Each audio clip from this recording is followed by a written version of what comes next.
China's Yutu-2 is a robotic mission to the dark side of the moon, launched on December 7, 2018. On January 3, 2019, it completes the first ever soft landing on the lunar far side. It lands in the von Karman crater, not far from the moon's south pole. Scientists are interested in this area. Cold, permanently shadowed craters at the poles contain water ice. These ice patches are uneven and are likely to be ancient. In the south, most of the water ice is concentrated in craters, and at the North Pole, it's spread more sparsely. In any case, this ice can be used once a long-term manned mission lands on the moon. Anyway, several days after Yutu-2 lands, it closes down its operating systems and hibernates through its first lunar night. It wakes up on January 29, 2019. All its tools operate normally. The rover travels 390 feet during its first full lunar day. One lunar day lasts for about 14 days, and a lunar night has the same duration. Moving and exploring during the day and switching off during the night becomes the rover's routine. It's the 8th lunar day when Yutu-2 stumbles across something incredible. This discovery makes the scientists put off all other plans for the mission. They focus on figuring out what the strange material found by the rover is. In the beginning, this lunar day is no different from any other. It begins on July 25th, when the rover starts making its way through an area pockmarked with tiny impact craters. Yutu-2 is helped and monitored by the driver team from the Beijing Aerospace Control Center. On July 28th, the team is preparing to shut the rover down for a midday nap. The sun is high in the sky. It means there are high levels of radiation and scorching temperatures that can damage the machine. Before powering Yutu-2 down, the scientists are looking through the pictures taken by the rover's main camera. That's when they spotted a small crater filled with something that looks shockingly different from the surrounding landscape. Unable to identify the gel-like substance, the team orders the rover to check this bizarre finding. Yutu-2 cautiously nears the crater to examine the weirdly colored stuff. The machine uses special equipment that detects the light reflected off the substance. It's supposed to help the researchers to understand the structure of the material. Unfortunately, the nature of the unusually colored finding has remained a mystery for over a year. No wonder that both the finding and the fact that initially there were no images of the enigmatic stuff sparked curiosity all over the world. The only available description of the substance was that it looked like a randomly colored, shiny gel, something that's rather odd for the dusty, arid surface of the moon. But finally, the mystery seems to have been solved. The researchers have analyzed the information received from the rover's equipment. As expected, the substance turned out to be made up of rock, greenish and glistening breccia, in a sample no larger than 20 by 6 inches. It's kinda like a geologic version of Jell-O salad with fruit inside. If you melt it down, it'll look glassy. Breccia consists of sharp stones joined together by a chalky substance. The sample found on the far side of the moon is made up of a mix of different minerals. The main is a type of silicate that's one of the most common components in both the moon and Earth's crust. The piece also contains some glass, which means it could have formed during a volcanic eruption. But volcanic activity on the moon stopped more than 3 billion years ago. That's why the researchers are almost sure it's unlikely to be the source of the unusual finding. The material could have been created by a massive asteroid, comet, or meteorite that once hit the moon. During the collision, the pressure and temperature were so high that huge amounts of rock instantly melted. Some pieces cooled down rapidly enough to form glass. The rest gathered at the center of the impact crater and grew colder more slowly, forming a new rock. The substance was likely not formed in the von Karman crater, but in the nearby Finsen and Alder craters. The hollow where the rover made its finding was just 7 feet across. Whatever left it had to be no wider than an inch.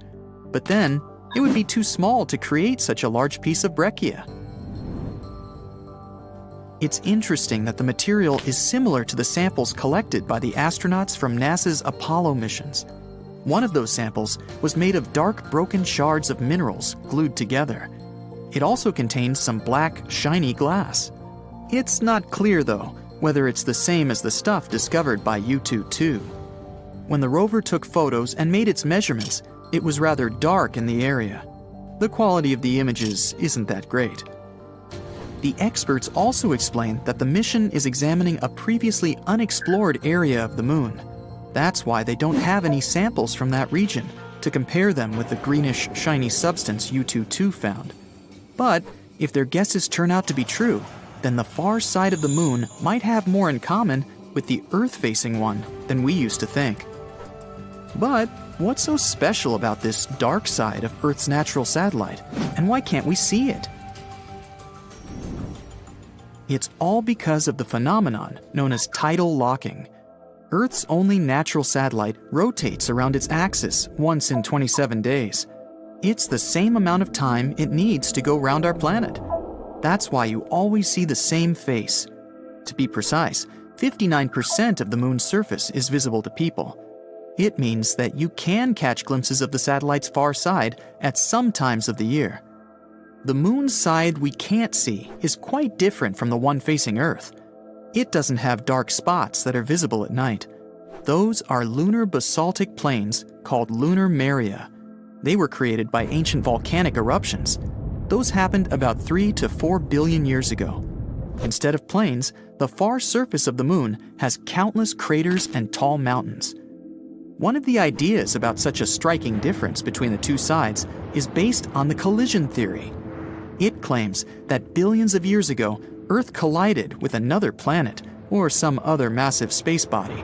After that, the debris from this collision crashed with something that would later form our Moon. That's why the satellite's landscapes differ so greatly.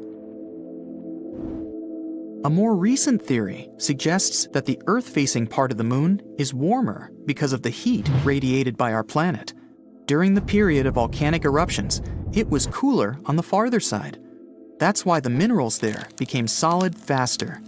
They formed a protective layer shielding the Moon's insides against the meteorites. But each impact left an impressive crater. At the same time, a much softer crust on the front-facing side of the Moon spewed lava every time a meteorite hit it. After this lava cooled down, it covered the impact craters. Even though the far side is often called dark, both sides get almost the same amount of sunlight. The side we see looks a bit brighter because of the glow coming from Earth. There are two reasons why people are interested in exploring the far side of the Moon. After leaving our planet, many radio waves get blocked by Earth's natural satellite. If astronomers could build their radio and optical telescopes on the dark side, they would get much more data. There would be no problems with any kind of interference. The telescopes would also be shielded from the glare of daylight coming from our planet. If telescopes were set up inside craters, they would also be protected from solar radiation. Astronomers would be able to get an incredibly clear view of the far regions of the universe. Plus, scientists believe there are great amounts of helium-3 on the opposite side of the Moon. Earth is protected from solar winds that carry this gas by its magnetic field. But our natural satellite doesn't have such a shield. That's why experts believe the Moon can be a perfect place for helium-3 mining. This rare element can be later used as the fuel for fusion reactors. Technological progress does not stand still, and over the past decade, the resolution of images of the lunar surface has improved greatly. Many pits have been discovered on the surface, and some of them are really impressive in size. The largest are hundreds of feet deep. However, technology is not yet advanced enough for us to study the bottom of such pits in detail. That's why a recent discovery is surprising. It turns out that huge pits can extend deep into the rock of the Moon. It's a groundbreaking discovery. Let's figure out why. So look at this giant underground cave. Leonardo Carrere and Lorenzo Bruzone from the University of Trento were thrilled to finally confirm the existence of such structures on the Moon. They analyzed images taken by the mini RF instrument on board the Lunar Reconnaissance Orbiter in 2010. The original images didn't have excellent resolution, so the authors had to do a huge amount of work, using modern data analysis and modeling techniques. But first things first, why does it all matter so much? Well, instead of building homes on the surface of the moon, we might be able to live inside these natural caves. They could offer protection from dangerous things like harmful space radiation, extreme temperature swings, and even meteorites. According to planetary geologist Wes Patterson from Johns Hopkins, even though we'd still have to bring materials from Earth to make those caves habitable, using them would be a lot easier and cheaper than building bases on the surface.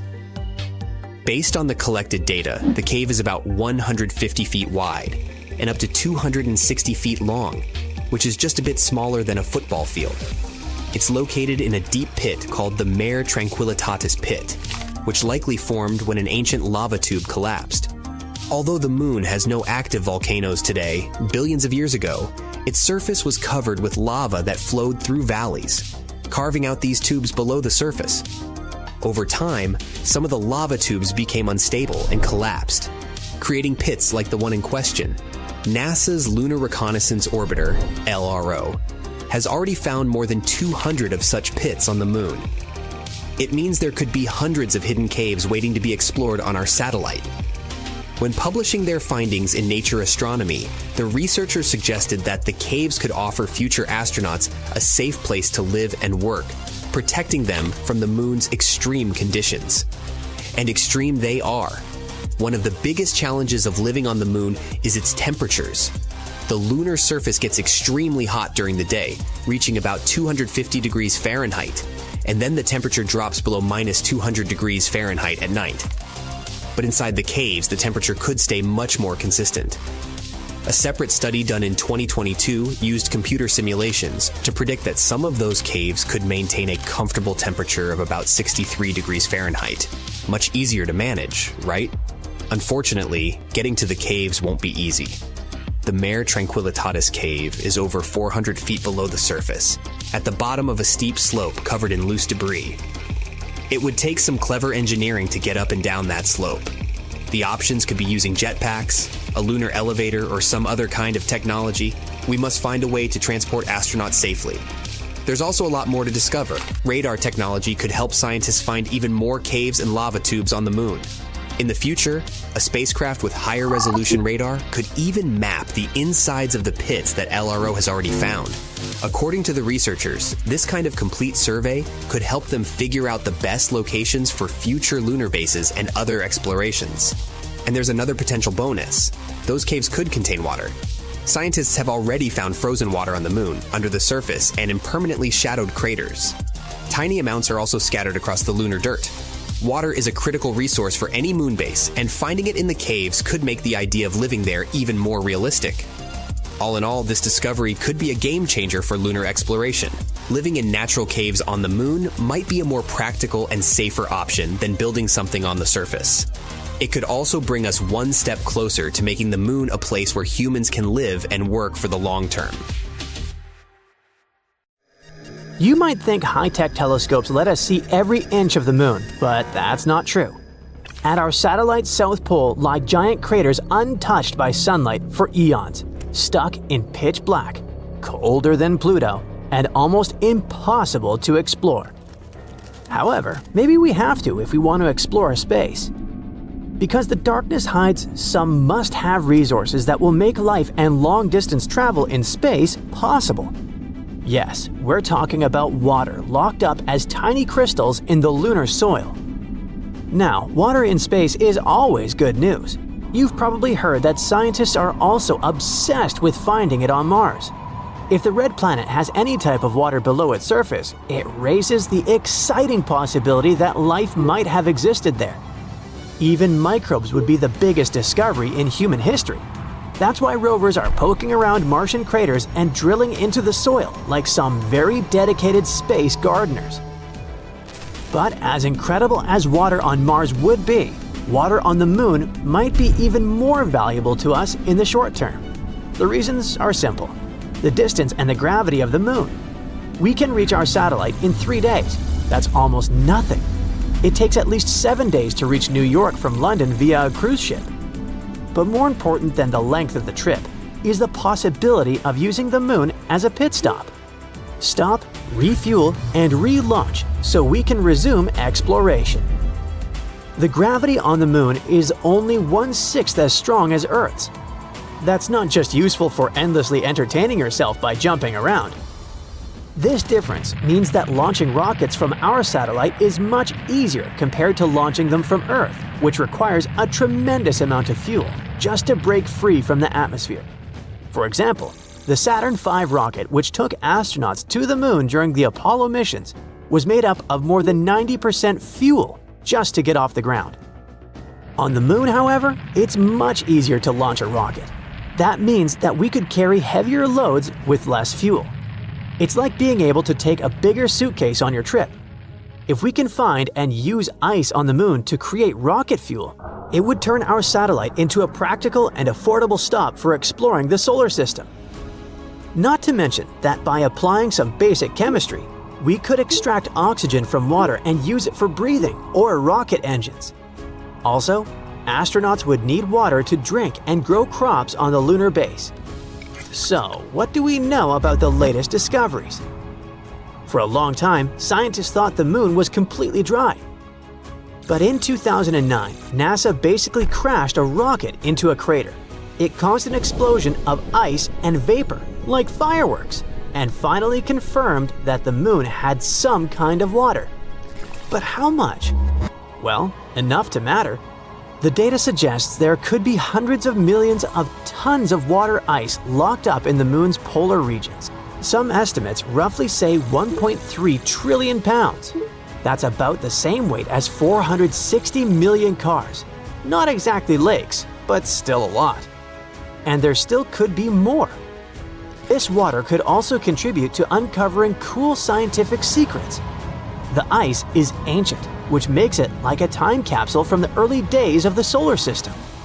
Studying those frozen molecules might tell us not only how water got to the moon, but also how it appeared on Earth. Anyway, what's all that water doing on the moon? How did it get there? Scientists assume that some of it probably hitched a ride on comets and asteroids billions of years ago. Many of those space rocks carried ice, and some of that water ended up in the polar regions. Another source could be the way solar wind interacts with the lunar surface. In any case, however this ice appeared on the moon, the real trick is where it ended up, inside its polar craters. And while we can find the ice not only in the craters at the South Pole, that's where the largest, most stable reserves are believed to be. Some of those craters are enormous. One of the most famous is called the Shackleton crater, and it's over 13 miles wide and more than 2 miles deep. That's almost twice as deep as the Grand Canyon. The moon barely tilts on its axis, only about 1 degree, so the sun never peaks over the rims of those deep polar pits. The temperatures dip to around -400 degrees Fahrenheit there. Any water or chemicals trapped in that frozen dirt just stay there, locked away like in a freezer. Something really cool is that at the South Pole, you have parts that are stuck in the perpetual darkness, but some nearby mountain ridges get almost non-stop sunlight. Scientists call them the peaks of eternal light. They are perfect for setting up solar panels, while still being close enough to access the icy treasures hidden below. The poles of the moon are the only places in our solar system we know of where perpetual day and night exist side by side. But the eternal night isn't just fascinating, it's dangerous. The terrain out there is absolutely unforgiving. We can't even simulate something like that on Earth. We don't even know what it looks like from the inside. It's worse than exploring the northernmost part of Antarctica while wearing a blindfold. So now that we know this, is that potential water even obtainable? That question is probably worth several trillions of dollars.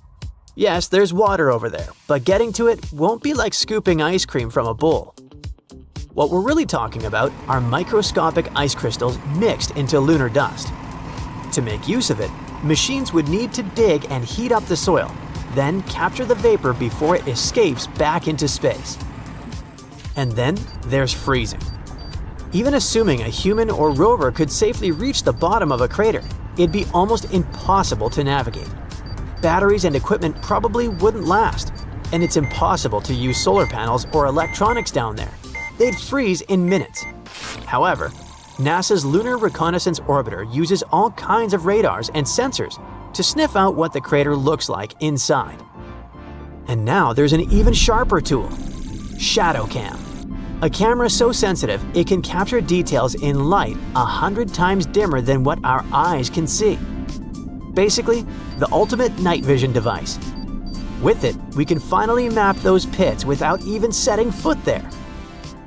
That's why engineers are thinking up all sorts of clever solutions. Some concepts involve nuclear-powered rovers with headlights strong enough to carve through the dark. Others want robots that rappel down crater walls or hop across the floor like pogo sticks. There are even ideas for drills that could melt frozen soil and trap water vapor like condensation on a cold soda can. The silver lining is that this water isn't going anywhere.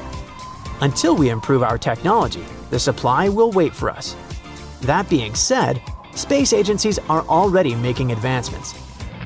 In fact, more than half a dozen new missions are lined up over the next few years. NASA's Artemis program is getting ready to send astronauts back around the moon and then down to the South Pole. China's Chang'e 7 is planning to check out those dark craters.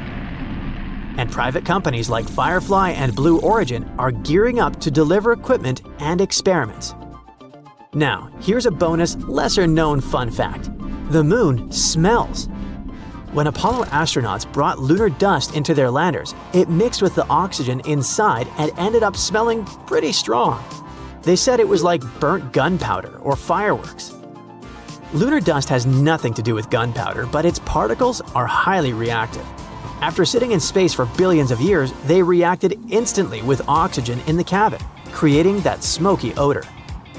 Future explorers are definitely going to notice that smell too, since lunar dust tends to stick to everything. Let's hope that, aside from everything else, scientists will work out air fresheners for the moon base. So Mars has two moons, Phobos and Deimos. And apart from the bizarre shape, there's nothing remarkable about them, except for one thing. Not so long ago, scientists discovered a strange phenomenon on the surface of Phobos, and they still can't find any explanation for it. What is this phenomenon, and what does it tell us about the history of our solar system? Let's find out. American astronomer Asaph Hall discovered Phobos and Deimos back in 1877. Did you know that all the planets in our solar system are named after Greek and Roman deities? For example, Mars or Ares is the famous deity of war. That's why the satellites of this red planet were named after the sons of Ares, Phobos and Deimos. These beautiful names actually have creepy meanings: fear and horror. In 1971, NASA's Mariner 9 telescope took the first pictures. That's how we found out that these guys weren't at all like our moon. They had this weird shape, a strange and unstable orbit. Moreover, there are no other moons in the solar system that move as close to their parent planet as these two. Well, they are its suns after all. But even though they are very close to Mars, if you were standing on the surface of the red planet, you would hardly be able to see them. That's because the curvature of Mars hides Phobos and Deimos from view. Even if you were somewhere on the equator, Phobos would look like an ordinary asteroid to you, and Deimos would look like a star. All because these satellites are basically crumbs compared to our moon. They're the smallest and least bright moons in the entire solar system, which is ironic considering their mighty names. Anyway, it seems that everything should be pretty clear with these two satellites. But nope, there's a problem. You see, scientists reconstruct the history of space based on the traces found on different space objects. Dents, scratches, cracks, all these things can tell us what happened billions of years ago. For a long time, scientists were sure that, just like their Greek prototypes, Phobos and Deimos were twins. But then, NASA's Viking orbiter took new photos of the satellites, and that's when they discovered a significant difference between the two. The entire surface of Phobos was covered with huge grooves. Those were a series of long, deep pits stretching from one end of Phobos to the other. You may say, what's the big deal? All space objects have this kind of stuff on them. And yeah, there are other satellites with similar grooves and scratches, but none of them has as many as Phobos. It's completely covered in grooves, and they're huge, up to 12 miles long and 660 feet wide. And that's not all. Some of these grooves intersect with others. This means that Phobos has experienced not one, but many traumatic events. But what exactly happened to it? Actually, scientists are still not completely sure. However, they have a few ideas. And these theories can tell us not only about the past of Phobos, but also predict its future. Theory 1. Asteroid impact. Well, the first suspect is quite obvious. There's a large, almost 6-mile wide crater on Phobos. It's called Angeline Stickney. It was named after the wife of Asaph Hall, the scientist who discovered the satellites. Adorable. So that's what the first theory sounds like. Once upon a time, an astronomical body crashed into Phobos. The impact was so strong that it left a large crater. And the effect of the collision left a bunch of grooves everywhere on Phobos. It sounds logical at first. However, scientists have noticed a flaw in this theory. They learned that these grooves actually formed not inside the crater, but next to it. So it wasn't a collision that created them. Besides, what about those grooves that intersect with the others? Or is it just a big cosmic coincidence? Well, the search for truth continued.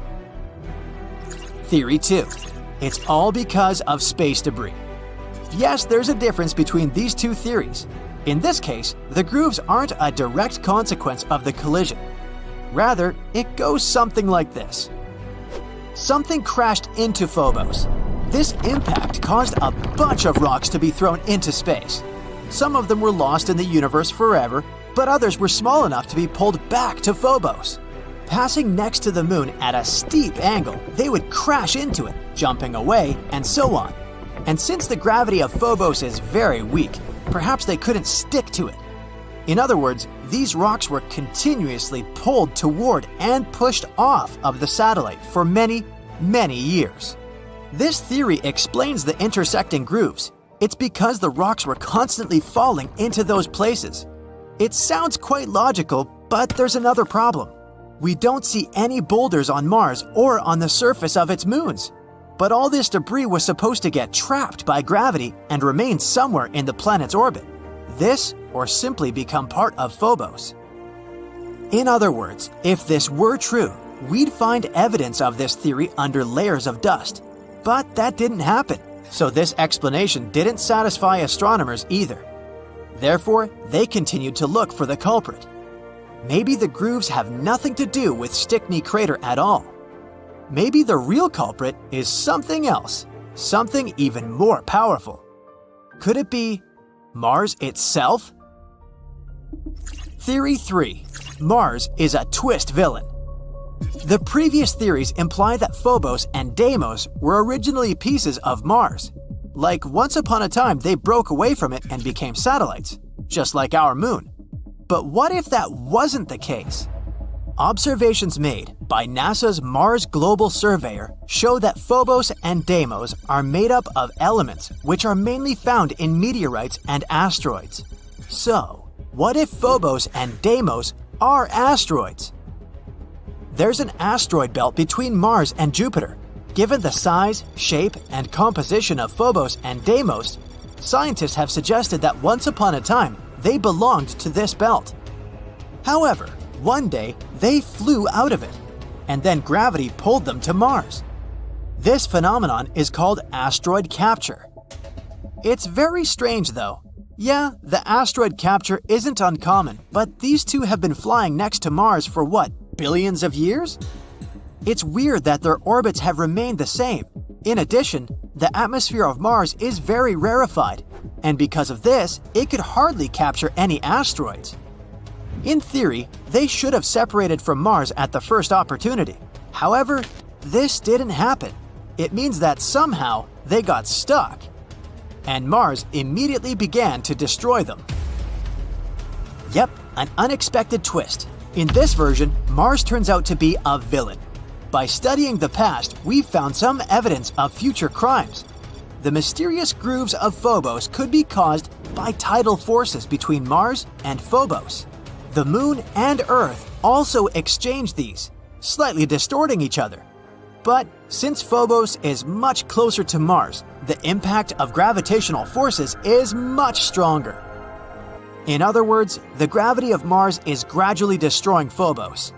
Every 100 years, the satellite gets 0.7 inches closer to Mars. It also shrinks as much as 6.5 feet, becoming even more fragile and weaker. The smaller it gets, the more the tidal forces impact it, creating strange grooves and scratches on Phobos. Yep, somewhere in 30 to 50 million years, Phobos will either collide with Mars or disintegrate and turn into a bunch of small rocks. And then Mars will also have rings, like Saturn and Neptune. That's why Phobos is called the doomed Martian moon. Anyway, these are all only theories, but the dramatic backstory of Phobos gives us an idea of how dynamic extraterrestrial objects can be. The more we learn about them, the more we discover about the secrets of the origin of not only Mars, but also other objects in our solar system. If one day we really colonize Mars, studying its moons can help us a lot. Let's hope that the upcoming MMX mission will reveal some of the most exciting secrets Mars's moons are hiding. Soon we might start constructing loads of stuff on the moon. All because India's moon mission has recently detected sulfur near the moon's south pole. This chemical element can come in extremely handy for creating infrastructure on our satellite. It's the first time this chemical element has been discovered on Earth's natural satellite. This sought-after element is mostly found near Earth's volcanoes. Its appearance on the moon speaks volumes about the satellite's volcanic history and its past atmospheric conditions. The mission's rover detected this chemical element less than a week after touching down around 70 degrees from the moon's south pole on the 23rd of August, 2023.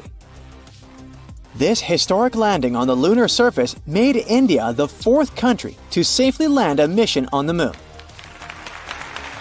It's also the first spacecraft to touch down so close to the south pole of our satellite. It's an area of strategic importance because it's believed to be home to deposits of water ice. If it turns out to be true, future missions might be able to harvest it and turn this water ice into drinking water or even rocket fuel. For 2 weeks, the lander carried out the data collection, mainly focused on the analysis of the moon's soil and its extremely thin atmosphere. Meanwhile, the solar-powered Pragyan rover started its quest to find frozen water on the moon. As for the lander, it demonstrated another amazing feat on the 3rd of September. The spacecraft fired up its engines and lifted itself for about 16 inches into the air. Then it made a tiny hop to land 12 to 16 inches away from its original position. It's kinda a big deal. Being able to get a lander back off the surface of the moon is essentially for future missions, showing that they can safely return soil samples or even astronauts back home after a lunar mission. In September, the Indian spacecraft was put into sleeping mode. The 14-day-long lunar night was approaching, and the spacecraft wasn't designed to collect scientific data during this period of time. So far, we've learned about a few major findings of the mission. One is related to measuring the temperature of the moon's topsoil at different depths. Intriguingly, the surface of the satellite in that region turned out to be hotter than expected. It was believed that the temperature could be between 68 and 86 degrees Fahrenheit on the surface, but it was around 158 degrees Fahrenheit, way hotter than it should be. The other discovery indicates the presence of several chemical elements, including oxygen. Besides, the data received from the spacecraft confirms the presence of aluminum, calcium, iron, titanium, silicon, and other chemical elements on the lunar surface close to the South Pole. The rover also used special instruments designed to measure quakes and rumbles beneath the lunar surface to detect some seismic activity. It brings us back to the sulfur detected thanks to the rover's spectroscope. Scientists are currently working on figuring out whether this element formed on the surface in a natural way or whether it's the result of volcanic activity or a meteor strike. Another astonishing thing found on the moon is a rock, and it may be the oldest known Earth rock. A 0.7-inch wide chip included in a large rock collection brought to our planet by Apollo astronauts might actually be a 4-billion-year-old fragment of Earth. This finding could help us paint a better picture of the intense pounding early Earth got at the dawn of its life. It could go like this. Soon after the rock formed, an asteroid impact might have blasted it from Earth. At that time, our planet's satellite was 3 times closer to Earth than it is today. The collision was so powerful that this chunk of terrestrial rock found its way to the moon. Later, this fragment got engulfed in a lunar breccia, a motley kind of rock. Eventually, the rock was brought back home to Earth by Apollo 14 astronauts. Even though scientists had found meteorites coming from Mars and the moon before, it was the first time a rock from the moon turned out to be a terrestrial meteorite. They also found out that the rock had formed in a water-rich environment at temperatures and pressures corresponding to those at around 12 miles beneath the surface of our planet. In 2019, China's Chang'e 4 mission made history by landing on the far side of the moon. The mission's rover helped researchers visualize structures hidden deep below the surface of the satellite, revealing billions of years of lunar history. The Yutu-2 rover made this discovery with the help of its lunar penetrating radar. It imaged deep into the moon's surface and listened to echoes of sound bouncing back off structures hidden from view under the surface of the moon. It turned out those structures were resting at depths of almost 1,000 feet. The research suggests that the first 130 feet under the surface are made up of layers of dust, soil, and rocks. The instruments also discovered a concealed crater that must have formed after a large object slammed into the moon's surface. Long, long ago, ancient lava was likely to be flowing deep underground. Researchers believe that the broken rocks around the formation might be debris produced by the impact. They also found that the volcanic rock layers were thinner the closer they were to the surface. Such a thickness variation of lava flows might mean a decrease in the number and magnitude of eruptions over time. So, lunar volcanic activity gradually dwindled since the moon's formation around 4.5 billion years ago. On the far side of the moon, there is one of the largest and oldest impact craters in our solar system, the South Pole Aitken Basin. Unfortunately, from Earth, you can only see its outer rim, which looks like a huge chain of mountains. It's a ginormous 8-mile deep dent, stretching for more than 1,500 miles in diameter and covering 1/4 of the moon's surface. Astronomers are sure that this crater appeared when an asteroid collided with the moon around 4 billion years ago. And now, look at this gigantic chunk of metal the size of 4 states of Connecticut. As for its weight in pounds, it's enough to say that the number contains 18 zeros. This mysterious mass is hidden about 180 miles under the moon's surface, somewhere in the middle of the South Pole Aitken Basin. It was discovered when GRAIL, which stands for NASA's Gravity Recovery and Interior Laboratory Mission, gathered data about our natural satellite. When examining this information, scientists noticed that in one place on the moon's surface, there was a weird change in gravity. After researching this phenomenon, they concluded that something mysterious was weighing down the basin floor there. So far, researchers haven't figured out the origin of the bizarre lump, but there are several theories. One of them claims that the finding is a chunk of dense oxide, which appeared when the moon was just taking its shape. At that time, the satellite was still covered with ancient oceans of magma, and the lump could be formed at the final stages of its cooling. However, most scientists support another theory. according to which the puzzling mass is part of the giant asteroid that once created the South Pole Aitken Basin. Since the thing is metallic, it's probably the iron-nickel core of the asteroid. There might be a labyrinth of lava tubes on the Moon. Not so long ago, astronomers received the results of underground topography and discovered a massive cave under the surface of Earth's satellite. It could be the result of the lunar volcanic activity that happened more than 3 billion years ago. Streams of lava hardened, creating a thick, hard crust on the outside. But inside, it kept flowing, melting the rock and creating tunnels and caves. Numerous small pits in the Moon's surface discovered by NASA seem to be the openings to such lava tubes. If this theory is confirmed, the underground tunnels might serve not only as a convenient location for human-crewed space missions, but also as much-needed water sources for astronauts. Recently, Chinese scientists discovered something interesting on the Moon, an unusual crystal. Moreover, they found out that this crystal contains an element that can literally replace nuclear fuel. Let's find out more. The composition of the Moon has long remained a mystery to us. Half a century has already passed since the Apollo mission. Unfortunately, we haven't traveled to the Moon much since then, so it's not surprising that it's not so easy for us to study it. But recently, we've made a breakthrough in this area. In December 2020, Chinese scientists sent the Chang'e 5 probe to the Moon. The mission was named after the ancient Chinese deity of the Moon, Chang'e. Quite poetic, isn't it? Anyway, after the probe went to the nearest side of the Moon, it spent several days digging through the surface and rocks, and then returned to Earth. In total, it collected about 4 pounds of various lunar rocks, like basalt, solidified lava, and so on. And yeah, maybe it doesn't sound too impressive, but it's actually a mini breakthrough. After all, we hadn't received any lunar samples since 1976.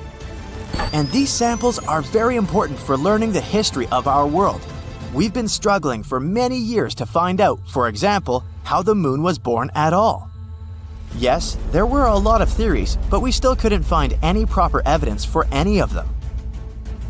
But thanks to the latest missions and some computer simulations, scientists finally found out the truth. The Moon was born when some random dwarf planet crashed into our Earth many millions of years ago.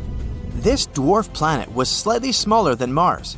The fragments of the Earth went into space, but some of them stayed in our orbit. Then they stuck together and formed the Moon. It sounds horrifying, but in reality, the birth of the Moon was the best thing to ever happen to our planet. If it weren't for this beautiful satellite, all our oceans would be small puddles. Life wouldn't have appeared on Earth at all. So this is already an amazing discovery, but that's still not all. Studying the collected rocks, scientists from the Beijing Research Institute discovered something unusual, a rare lunar crystal. Looks pretty boring, doesn't it? Just some tiny transparent monocrystal about the thickness of a human hair. We've already found such things on the Moon before. These crystals were formed as a result of volcanic activity, just like some garnets on the Earth. And yep, the place where they discovered these crystals also suffered from volcanoes 1.2 billion years ago. That means that this tiny baby is over 1 billion years old. But that's not the most important thing. It's the fact that this crystal is made of a unique material, the one that we've never seen before. Researchers from the International Mineralogical Association have confirmed that such a composition can't be found anywhere on Earth. The crystal was named Chang'e, again after the same moon deity. And this is another achievement. This is the 6th previously unknown mineral that we've found on the Moon, and the first one found by China. Now, it has become the 3rd country in the world to make such a lunar discovery.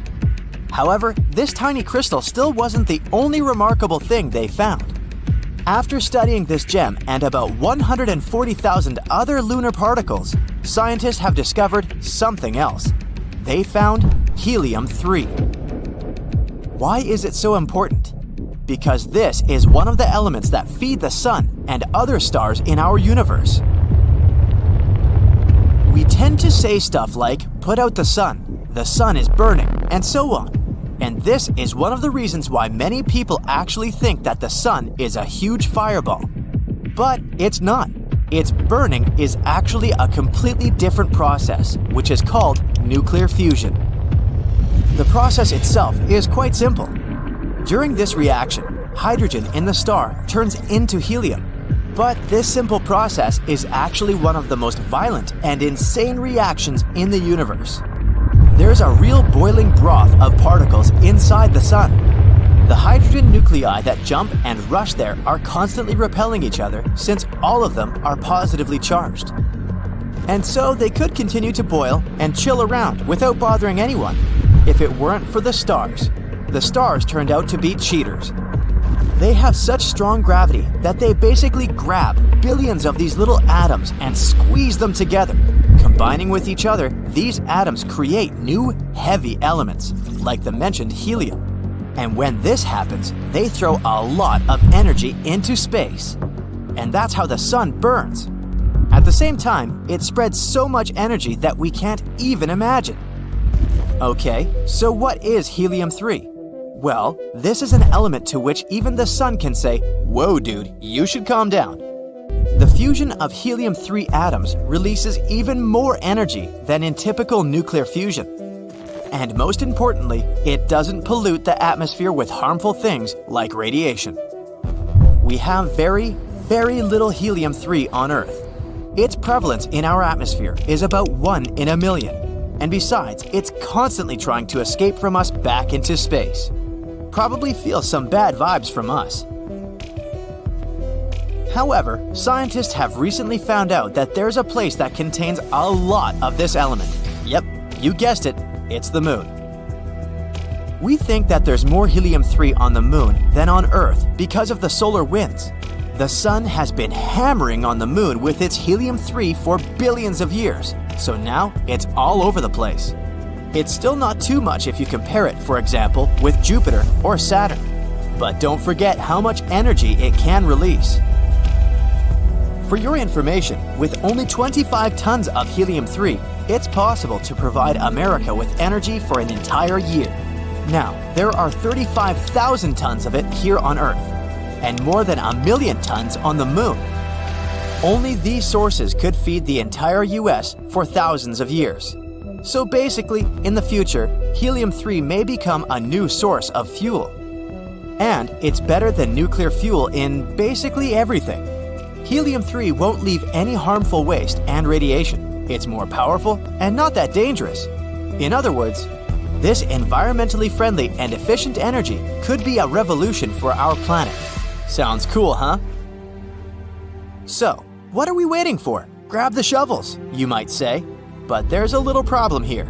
Unfortunately, we haven't yet come up with anything as wildly strong and hot as the stars. To use helium-3, we need crazy temperatures and pressure. We need a thermonuclear reactor, and we have no idea how to build it, yet. And even if we could heat it up to such temperatures and get the needed pressure, we still don't really know how to handle helium-3 correctly. Therefore, even if we have an infinite amount of helium-3, we still won't be able to use it. But still, there's a great power behind helium-3, so it's not surprising that different countries have already started a race for nuclear resources. Now that Chang'e 5 has discovered a new helium-3 deposit on the nearest side of the moon, this race can become downright global. For example, China already plans a new lunar mission in 2024, Chang'e 6. During this mission, they want to collect the first samples from the far side of the moon. As you can see, finding this lunar crystal was very important for us. These crystals can help us find new ways to create helium-3. And if we manage to do that, humankind will enter a new era. But to do this, we still have to solve a number of problems. How to deliver a bunch of these lunar crystals to Earth, how to make them produce energy, and so on. Let's hope that in the future these issues will be resolved and we'll find a way to produce clean, safe, unlimited energy. So NASA says it's long overdue to go back to the moon, but not just to take selfies and bounce around. It's time to stay there. To have astronauts in the small space base waving at us and watering plants. But to make that possible, the first step is to do something unbelievable. Send robots with uranium to build a nuclear reactor on the moon, and to do that before 2030 ends. Could this dream become a reality in just a couple of years? Well, let's find out. We haven't been anywhere near the moon for more than 50 years. The last footprints made in 1972 are still there. That's why NASA launched the ongoing Artemis program. In fact, things are about to go live. The plan is to send a crew to loop around the moon in early 2026 just to test the waters, then follow it up with a landing crew in 2028 to finally mess up that pristine dust with some fresh footprints. However, even though it wasn't recent, humans have landed on the moon before. That's why the idea of creating a real foothold has been around for a long time. We want a proper base where scientists can live and work normally, the same way they do on a space station. Orbiting for a week or even landing is one thing. Surviving on the lunar surface for years is another. And for that, you need power and lots of it.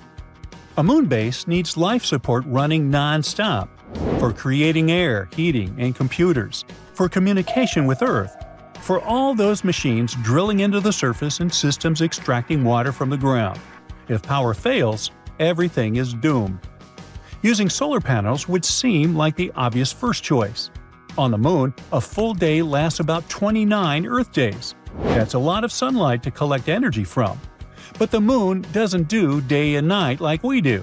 You get 14 days of sun, followed by 14 days of pitch-black darkness. During nights, surface temperatures can crash to around minus 280 degrees Fahrenheit. Batteries don't like that. Electronics fail, and humans tend to turn into frozen statues. We would need to haul massive batteries up there, keep them warm, and pray they don't drain before the sun finally rises 2 weeks later. Relying just on solar power means one bad night could be the end of the entire base. That's why solar power alone isn't enough, and why NASA wants nuclear power up there. They plan to deliver a small nuclear reactor to the moon around 2030 to have a power source that keeps producing steady power even when the sun disappears for 2 weeks straight. But don't imagine a giant nuclear power plant like in The Simpsons. NASA is talking about a small, compact reactor, built specifically for the moon. Not bigger than a car, but big enough to keep a base alive. The first version should output 40 kilowatts of power. On Earth, that's enough juice to run a neighborhood of 30 homes without a single flicker. Compared to reactors on Earth, that's tiny. But compared to solar panels and batteries alone, it's far more dependable. It doesn't care if it's night or day. It doesn't need a recharge. Once this small reactor is sealed and switched on, it's designed to run continuously for at least 10 years. One setup and one fuel load, and you are set for a decade. And this little reactor is just to start things. We aren't talking about a lunar mansion here. The initial base will likely be a high-tech studio apartment, a living space, a lab, and an airlock. But if the system handles the job, we can expect more of the same, but bigger and stronger. But how do you even build a reactor on the moon? NASA isn't starting from zero here. Nuclear power has already been used in space for decades, especially on deep space missions that can't rely on sunlight. We know that the idea works. NASA intends to ship the power plant before the astronauts even pack their bags. We do all the hard work here, and the reactor leaves Earth as a sealed dormant package. No assembly required, or better said, we assemble it here before sending it up. Once it's on the lunar surface, the robots take over the heavy lifting. They haul the unit out to a safe distance and run a cable back to base. It's sort of like setting up a generator far from your house. You don't want to sleep next to a loud, hot machine buzzing constantly. That distance helps for another reason too. Lunar dust isn't like beach sand. It's jagged, sticky, crushed rock that chews through machinery like sandpaper. Rocket landings only make it worse because they blast that grit across the landscape at high velocity. Keeping the reactor far away protects it from getting sandblasted by every supply ship that comes and goes. But even sitting safely in the distance, the reactor still faces its biggest challenge – heat. A nuclear core works by generating massive temperatures to create electricity. But that heat has to go somewhere, or the whole system melts down. Earth makes this easy because we have air and water to soak up the excess. The Moon offers neither, so we'll likely need to use giant radiator panels. These metal wings pull heat from the core and radiate it directly out into the black void. The panels glow as the energy drifts off into the darkness, keeping the reactor stable enough to run for years without anyone ever checking the thermostat. This works because heat doesn't actually need air to move. It travels as light, specifically infrared light. That is exactly how the sun warms your face across 93 million miles of empty vacuum. The entire concept is already proven. We use this exact technology to keep the International Space Station cool. The only new part is making it work on the Moon. But all of this isn't just about surviving on the Moon. Building a base isn't just about planting a flag or getting a room with a view. It's about doing the kind of scientific work that is impossible down here. First off, Earth is terrible at keeping secrets. Between the wind, the rain, and the shifting continents, our planet is constantly wiping its own history books clean. The Moon is different. Its surface preserves impacts and radiation damage going back billions of years. Then there's human research. Living on the Moon means dealing with partial gravity, about 1/6 of Earth's. That's something the International Space Station can't test. Astronauts there float in zero-G. A moon base will let scientists finally study how the human body reacts to reduced gravity over long periods, how bones, muscles, and balance react to years of light gravity. We need to know if humans can actually stay functional long-term before we try sending them to Mars. The Moon is also one of the quietest and most accessible places in the solar system for us. The far side is shielded from Earth's radio noise, making it ideal for radio astronomy. A base there could listen to faint signals from deep space and even study the early universe in ways Earth-based telescopes never could. Finally, a working moon base changes how space exploration works. Launching from Earth is a nightmare because gravity here is strong and needy. You burn almost all your fuel just fighting to get into orbit. The Moon's gravity is far weaker. Plus, our natural satellite appears to have water locked in its soil and ice. If that water can get extracted and turned into oxygen and rocket fuel, the Moon will stop being just a destination offering a unique space lab. It'll become a place where spacecraft can refuel and head farther out. All of this is why it's not just NASA trying to get a working nuclear reactor on the Moon. China and Europe are drawing up their own blueprints, kicking off a quiet but intense race to see who lights up the Moon first. Whether anyone can really pull it off soon remains to be seen. But the cool thing about humanity taking one giant leap is that the next one always feels even bigger. And suddenly, imagining the Moon as a tourist destination open to everyone doesn't sound that crazy anymore. The Moon's surface has millions of craters, but something else has drawn a lot of attention to it. A giant rare hole that turned out to be a tube. It was found when the Japanese Lunar orbiter was gathering data around the Moon's skylight, the tube's entrance. Researchers found a specific echo pattern that suggested there was a hollow area. They discovered more echo patterns at a couple of places near the hole, so there could be more lunar tubes there. But in this big tube, you could place an entire football field and the pit could swallow it whole. It's irregularly shaped and 427 feet in diameter.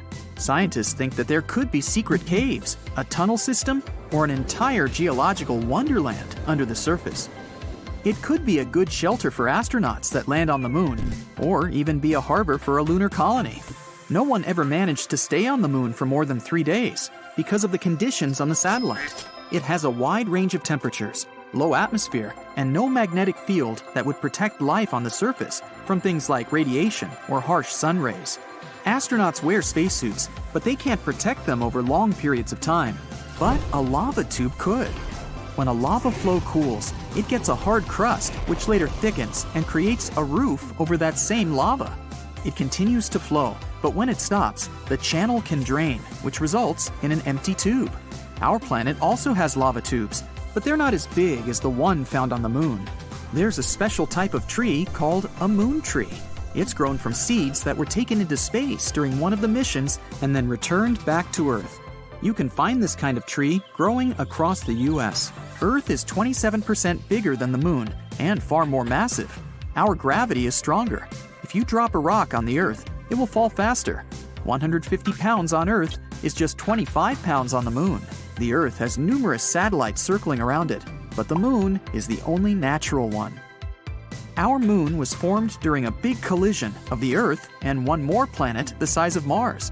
This happened around 4.6 billion years ago, shortly after the Sun and our solar system were formed. After the collision, a cloud of vaporized rock went into orbit around our planet, cooled, and shaped into a ring of small solid bodies. They later got together and became the moon, leaving craters as a reminder of this collision.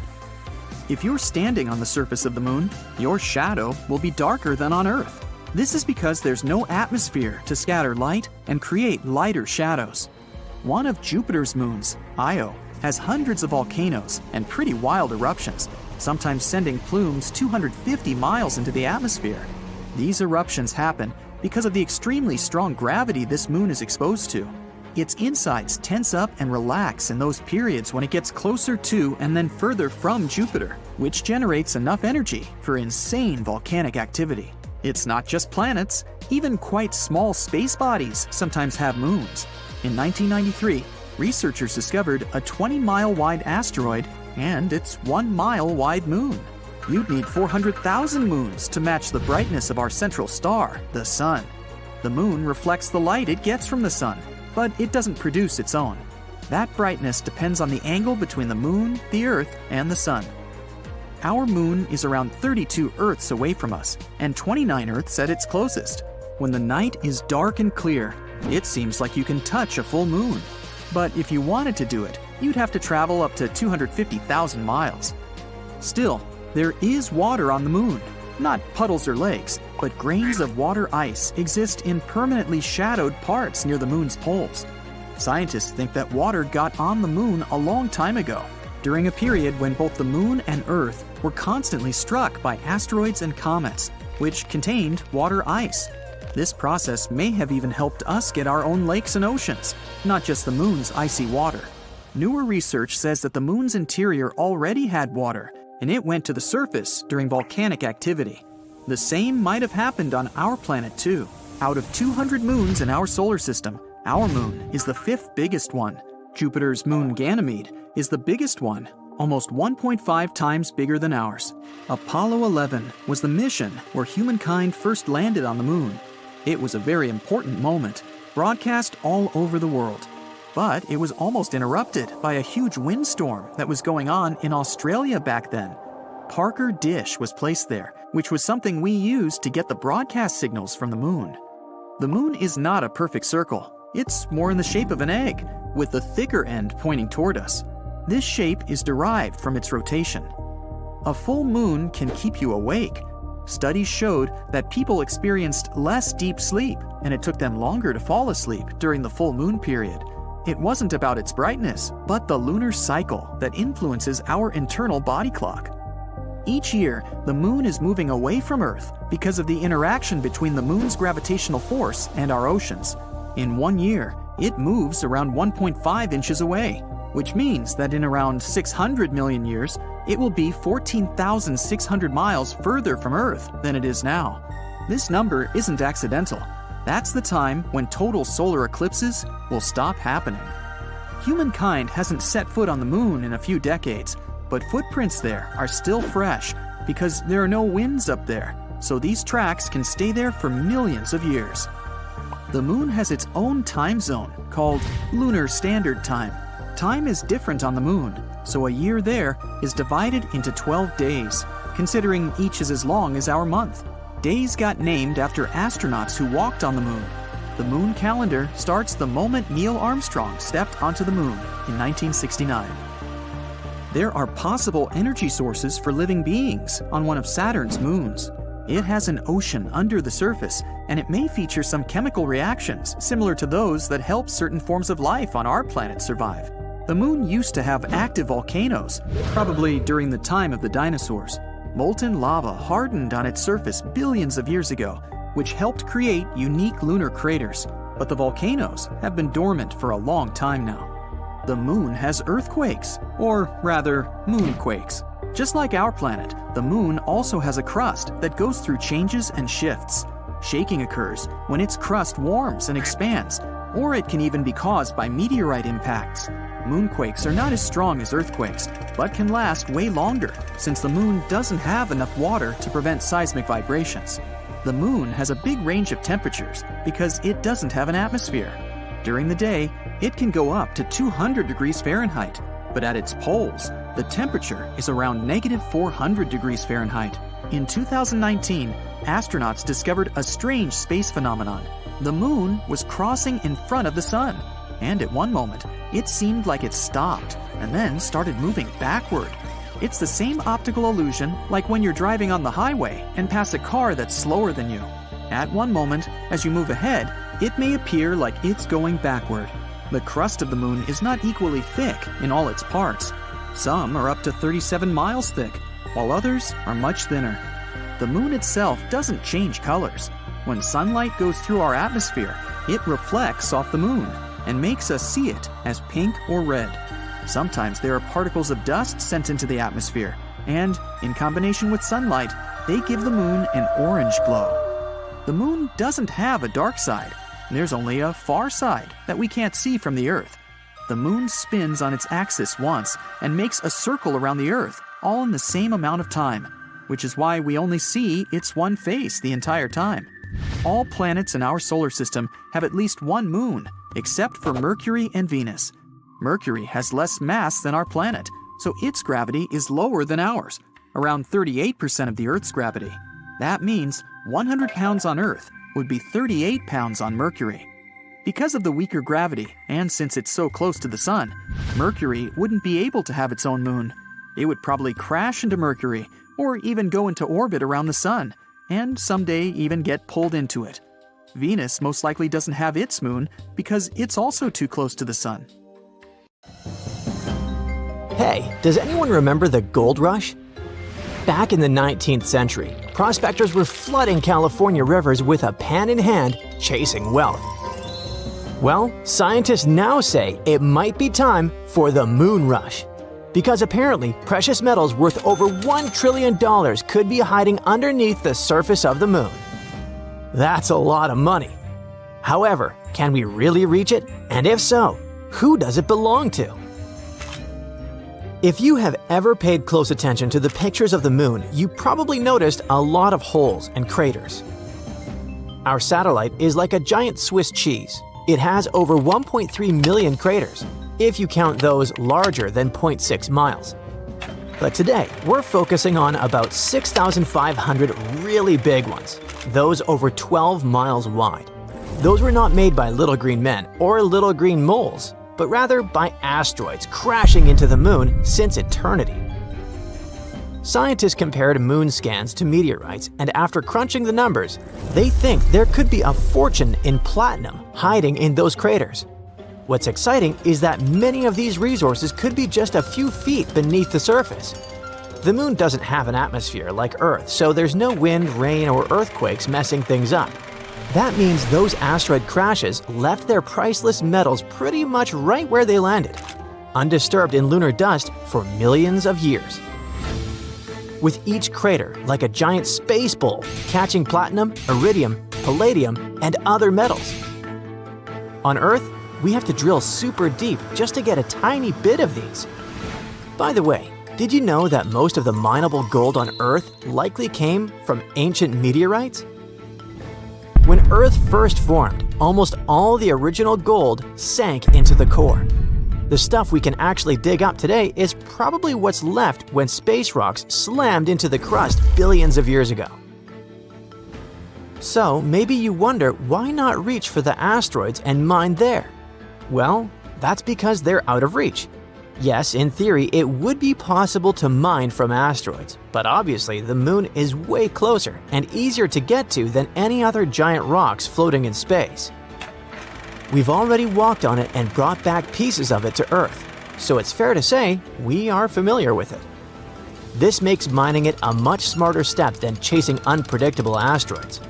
However, asteroids are next on the list. Also, when it comes to mining the moon, it's not just about the prize. Some of those craters have frozen water. We know that because several missions, like NASA's Lunar Reconnaissance Orbiter and India's Chandrayaan-1, have found frozen water ice in dark craters near the moon's poles. This ice is super valuable because it can be broken down into oxygen and hydrogen. They are the parts needed to make rocket fuel. It could also be purified for astronauts to drink, or even used to help grow plants. Imagine filling up spaceships with fuel right on the moon before flying off to other planets. Not only does that sound pretty cool, but it's also economical and convenient. That would save us a ton of money and effort. And if we're already stopping to refuel, why not stick around and set up shop? It's about building a whole new space base and turning the moon into a launching pad for exploring deeper space. A moon base would let scientists study wild space weather, practice building habitats, and test robots in real lunar dust. I can't be the only one excited for the future where robots stream their live missions from the moon. The skills and knowledge we develop there could be essential for living on Mars or exploring the moons of Jupiter and beyond. This is not as far-fetched as you might believe. Companies like Astroforge and Karman Plus are working on tech to mine asteroids, and maybe the moon someday. NASA's Artemis program is trying hard to set up a sustainable human presence on the moon in the next decade. And Europe's space agency is also eyeing lunar resources. So yeah, the idea of people and robots working together on the moon is probably just a matter of time. Still, it's not as simple as it sounds. There are big questions that humanity faces. Just like with the original gold rush, it's a bit of the Wild West when it comes to rules. The Outer Space Treaty, signed in 1967, says no country can claim the moon as its territory. However, it's pretty vague when it comes to private companies mining resources. So, if you build your rocket and mine some platinum first, is it yours? Well, as for right now, it's a guessing game. Countries are debating and trying to figure it out before the space gold rush turns into a lunar free-for-all battle royale. Then, there's the challenge of protecting the moon's one-of-a-kind environment. Some craters are so quiet that scientists dream of turning them into giant space observatories that study the universe without any radio noise from Earth. Mining nearby could shake things up or kick dust into the air. Lunar soil could damage the sensitive gadgets and ruin the billion-dollar science experiments. That would definitely annoy researchers. Plus, some parts of the moon have been untouched, and mining could wipe out cool spots we haven't even fully explored yet. So basically, we want to make sure we don't turn the moon into a lunar construction site before we've learned all its secrets.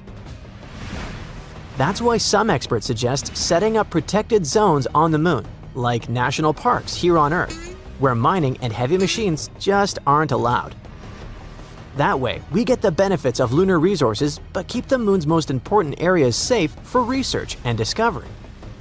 But here's an even bigger question. How is this thing going to affect us casual Earthlings who can't take a walk up to the moon with our metal detectors and explore? The moon's rare metals aren't just worth a lot. They could actually be super useful for future tech. Platinum group metals, which might be found in lunar soil, are used in things like medical gear, satellites, and even some types of batteries and fuel cells. If the moon really is sitting on $1 trillion treasure, it could boost tech industries and possibly lower costs. There's also helium-3, a rare isotope found on the lunar surface.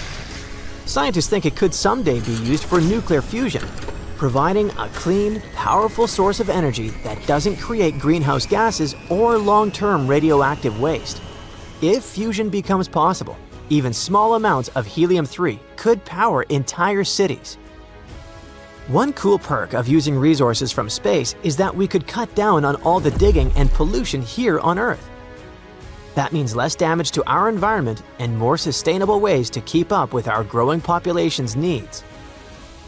On the other hand, all these new opportunities could create new challenges. Of course, there's going to be a cosmic tug-of-war with who gets the goodies. Nobody wants the fear of missing out on a moon rush. Bottom line, lunar mining isn't just a science experiment. It's something that could affect economies, technology, and the environment here on Earth, for better or worse.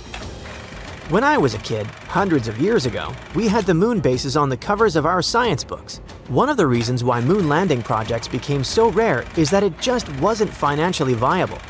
Why should a country spend resources to get to the moon if there's nothing valuable up there? However, now that we think there's something out there, everything could change. That's why I already imagine myself working 9 to 5 on the moon, fixing robots and growing moon plants. But it's time to get back to Earth, so to speak. Nobody's setting up a moon McDonald's or booking lunar Airbnbs just yet. Even the most optimistic experts say we're still decades away from big mining operations or permanent lunar bases. For now, most missions will be robotic, experimental, and with price tags that will make your head hurt. So until we all get our moon mining helmets, it's something to think about while moon gazing. What about that wealth hiding on the bright side of the moon? Thank you for watching. August 23, 2023, a day when India's Chandrayaan-3 spacecraft made history by becoming the first to touch down on the lunar South Pole, a place we can't normally see from Earth. What makes this lunar hideaway so fascinating to scientists? Well, it turns out it's hiding something precious: lunar ice. This place is believed to be more abundant with this ice than what we found up north. And it's not hard to see why scientists are so buzzed up about it. It's a frozen water source, and it could become our key to building a permanent lunar home, or even fueling missions all the way to Mars. Scientists knew about this ice for over 2 decades, since the NASA spacecraft accidentally stumbled upon it during one of the missions. Then in 2018, NASA triumphantly declared that they're 100% sure about it. They said that the south pole of the moon is abundant with water. Now picture this. Future lunar settlers could tap into this water supply. It could help us sustain life in the barren lunar landscape. Plus, by cleverly splitting the water into oxygen and hydrogen, we could receive both air and rocket fuel. All this will make moon missions more feasible and self-sustaining. It's also a great glimpse into the past. This ice, maybe as old as the moon itself, could unlock the moon's and Earth's deep mysteries. But it turns out that water isn't rare in space at all. There might be lots of planets out there where life could thrive. We know this because we started finding water vapor around stars. And this water is remarkably similar to the water in our own solar system. This discovery suggests that the water on Earth originally came from space. Water forms around stars in the cloud of extremely hot vapor. Then it turns into ice and sticks to tiny dust particles. These particles stick together over time and become bigger objects, like comets, planets, and other things. Some of these become comets and planets in our own solar system. And this is how water is being spread across the universe. And it may be how it got to our planet and the moon too. Scientists think that the lunar ice might have journeyed here eons ago. Maybe it hitched a ride on water-rich asteroids that smacked into the moon's surface. All this has big implications for us. The southern pole is an ideal canvas for humanity to establish a real moon base. Imagine brick domes connected by secret underground tunnels. They'll be bustling with people busily operating computers. Some others will be cruising the lunar landscape in their jeeps or on their way to mine precious resources. We have some pretty cool ideas on how to build this. First, you probably imagine hauling hefty and water-draining shelters all the way from Earth. But maybe there's a more effective way. Think about our history as a civilization. Every time we ventured to a new place, we surveyed the surroundings for available resources and used them to survive and thrive. This is how we spread across our own planet. So why shouldn't we spread across the moon the same way? Now, you might wonder what resources the moon might offer. We know about the ice, and it can be turned into water, but we can clearly see that our planet lacks lush greenery and edible food. Well, it might not be obvious, but the moon does have something to offer: mineral resources and sunlight. Unlike Earth, where the sun rises and sets, the lunar poles offer quite a beautiful sight. The sun gracefully orbits the horizon the entire day, which means it can provide an almost uninterrupted source of power. Imagine living in a world bathed in perpetual sunlight. I'm sure the solar panels will love it. Me? Not so much. Still, we could use not only the sun's light, but also its heat. Honestly, we should just use everything. If we're left with spare metal while producing oxygen, find a purpose for that metal too. We need to treat the environment responsibly, not only on Earth, but on the moon as well. Which is why scientists are learning how to turn the moon's most abundant resources, regolith, into sturdy bricks. They've been quite inventive in figuring out how to create moon bricks. Scientists want to use the sun's heat to melt lunar dust, layer by layer, essentially creating a 3D printer for moon dust. Engineers have also cooked up bricks using solar ovens and zapped lunar soil with microwaves. They become quite adept at it. So yeah, perhaps we're going to establish a little brick factory on the moon and build regolith houses. It's like Minecraft in real life. As soon as you find some cool new material, you gotta build a tiny house with it. If successful, these bricks could be used to construct entire buildings, potentially covering inflatable modules or giving new life to abandoned landers. So, will astronauts need to become skilled bricklayers? Well, they won't do everything themselves. We'd have to create a small automated system involving robots working collaboratively. Humans will, of course, oversee the construction site. Despite all this automation, scientists believe that living on the moon is going to be, well, call it cozy. The designs may involve stacked living quarters or multi-purpose areas. However, there would be some challenges too. On the moon, things get extreme. Imagine scorching temperatures that can go up to 212 degrees Fahrenheit during the day, and at night, they plunge down to a chilly minus 290 degrees. And it's not just the weather. The moon gets relentlessly exposed to solar radiation, cosmic rays, and micrometeorite impacts. All these things gradually wear down anything on its surface. Another big challenge is the lunar dust. On the moon, there's no air to breathe, and the dust there can cause problems. And this one isn't only regular dust. It's super clingy and can even make astronauts sneeze and have watery eyes, as if they're having a lunar hay fever. It can also damage equipment and spacesuits. It's not something you want to mess with. Scientists have found that the dust is made when meteors hit the moon, creating tiny particles and sharp glass shards. It's toxic, and its tiny particles can float around in low lunar gravity, making it hard to breathe. Unlike on Earth, the moon doesn't have wind or rain to clean it away. So now they're studying it to find out how to prevent this annoying problem from ruining their entire mission. There's more to this lunar haven than meets the eye. Scientists also want to delve into the mysteries of low-frequency electromagnetic waves there. These waves are whispers from the far reaches of the universe. These elusive signals have remained hidden from us for ages. We only caught some cacophony of radio and other background noise, but that's it. On the moon's dark side, however, we can finally record and study them. Studying these waves will help scientists to unlock the secrets of the universe's origins. It's not just about the Earth or the moon. We're talking about peering back to the very beginnings of our world. Our new lunar lab might help us to forever reshape our understanding of the cosmos. So, NASA has some big plans on the moon now. Their Artemis mission completed a successful return to Earth in December 2022 after nearly a month in space. It ventured far beyond the moon. This mission proved the capabilities of some of our recent technological developments that will help us explore Mars. The goal of Artemis is to establish a lasting presence on the moon.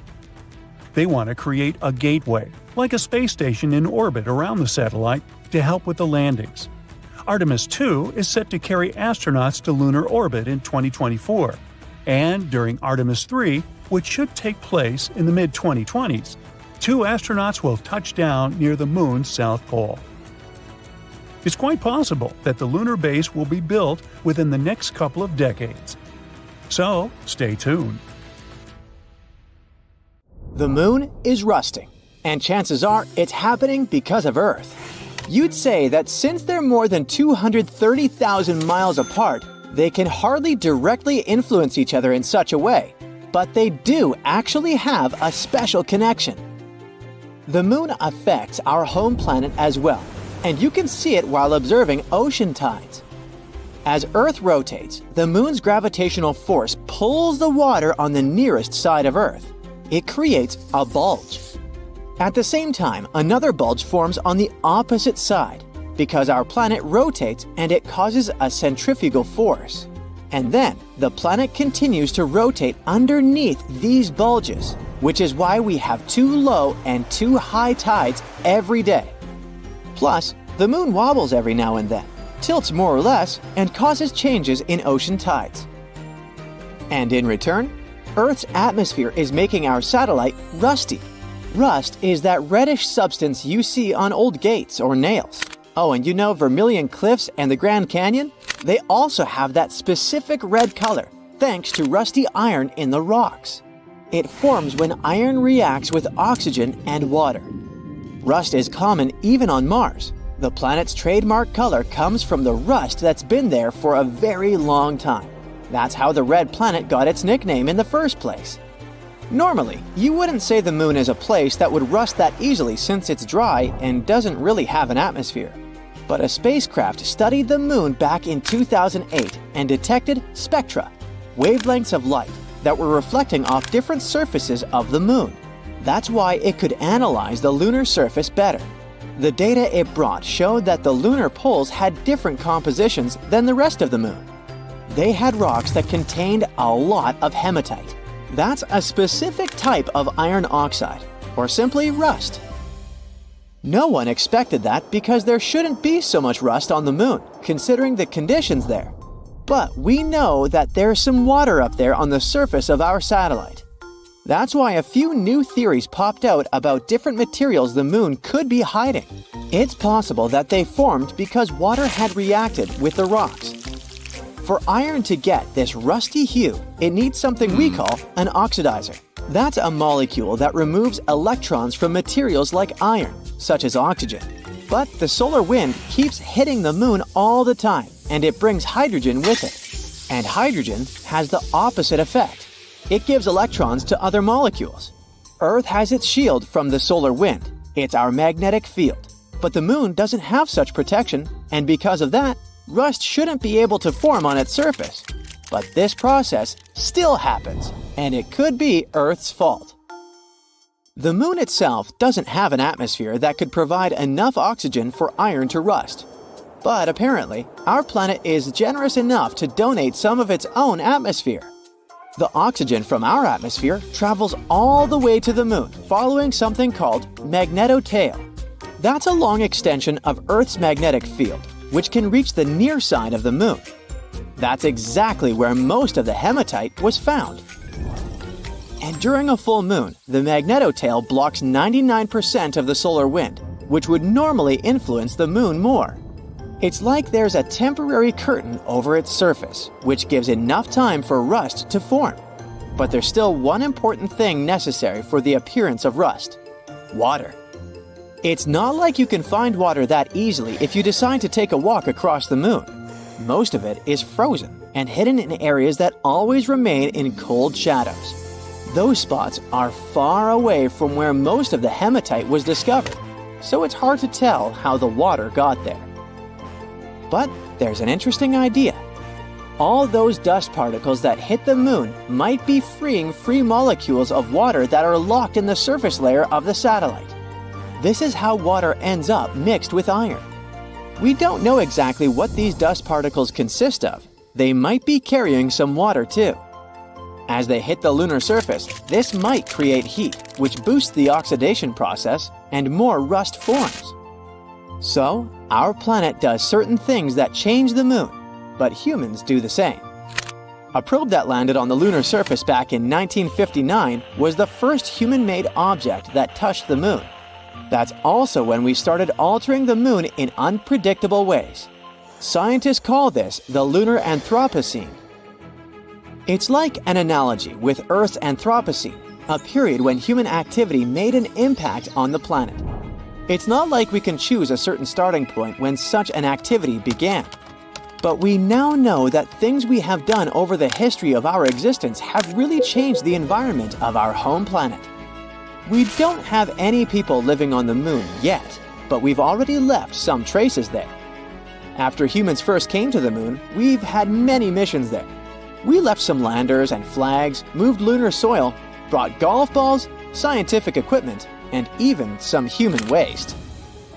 Plans for the future? Send more missions up there and even potentially create an infrastructure where some of us could live, study the moon's resources, and send them back to Earth. That's why it's important to talk about the lunar Anthropocene to remind ourselves we have to be responsible and take care of our heritage. Many people are confused about why we sometimes see the moon during the day. Some even believe it's something new that didn't happen before, especially after they started sharing a low-res picture of what looks like a full moon in the middle of the day. Some have pretty unusual ideas that the sun isn't the same color as it was before either. Allegedly, it used to be more yellow. The sun hasn't changed its color. It's still blue-green. But it's possible that we saw it as more yellow when we were younger because before, pollution wasn't as bad. And when it comes to the moon, we can see it both at night and during the day. It's brighter at night because there's no light coming from the sun. But it's not like it goes anywhere during the day. It's still there, but we just don't see it during the new moon phase. That lasts a couple of days, and during that period, the moon comes pretty close to the sun. The scattered light coming from the sun makes our satellite less visible to us.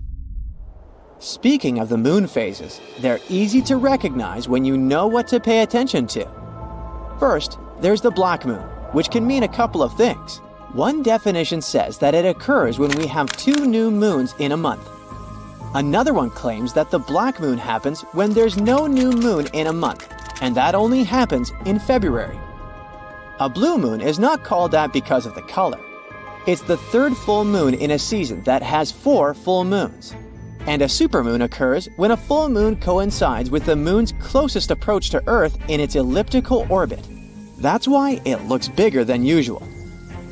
Sometimes you can look up to the night sky and see an eerily red sphere up there.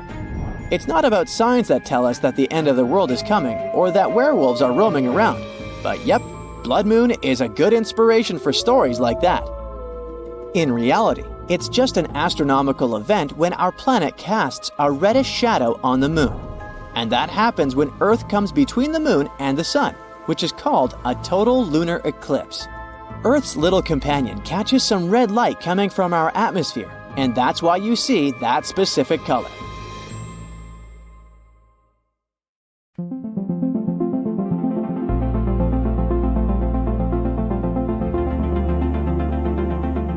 This catapult-like system on the moon might bring us limitless energy.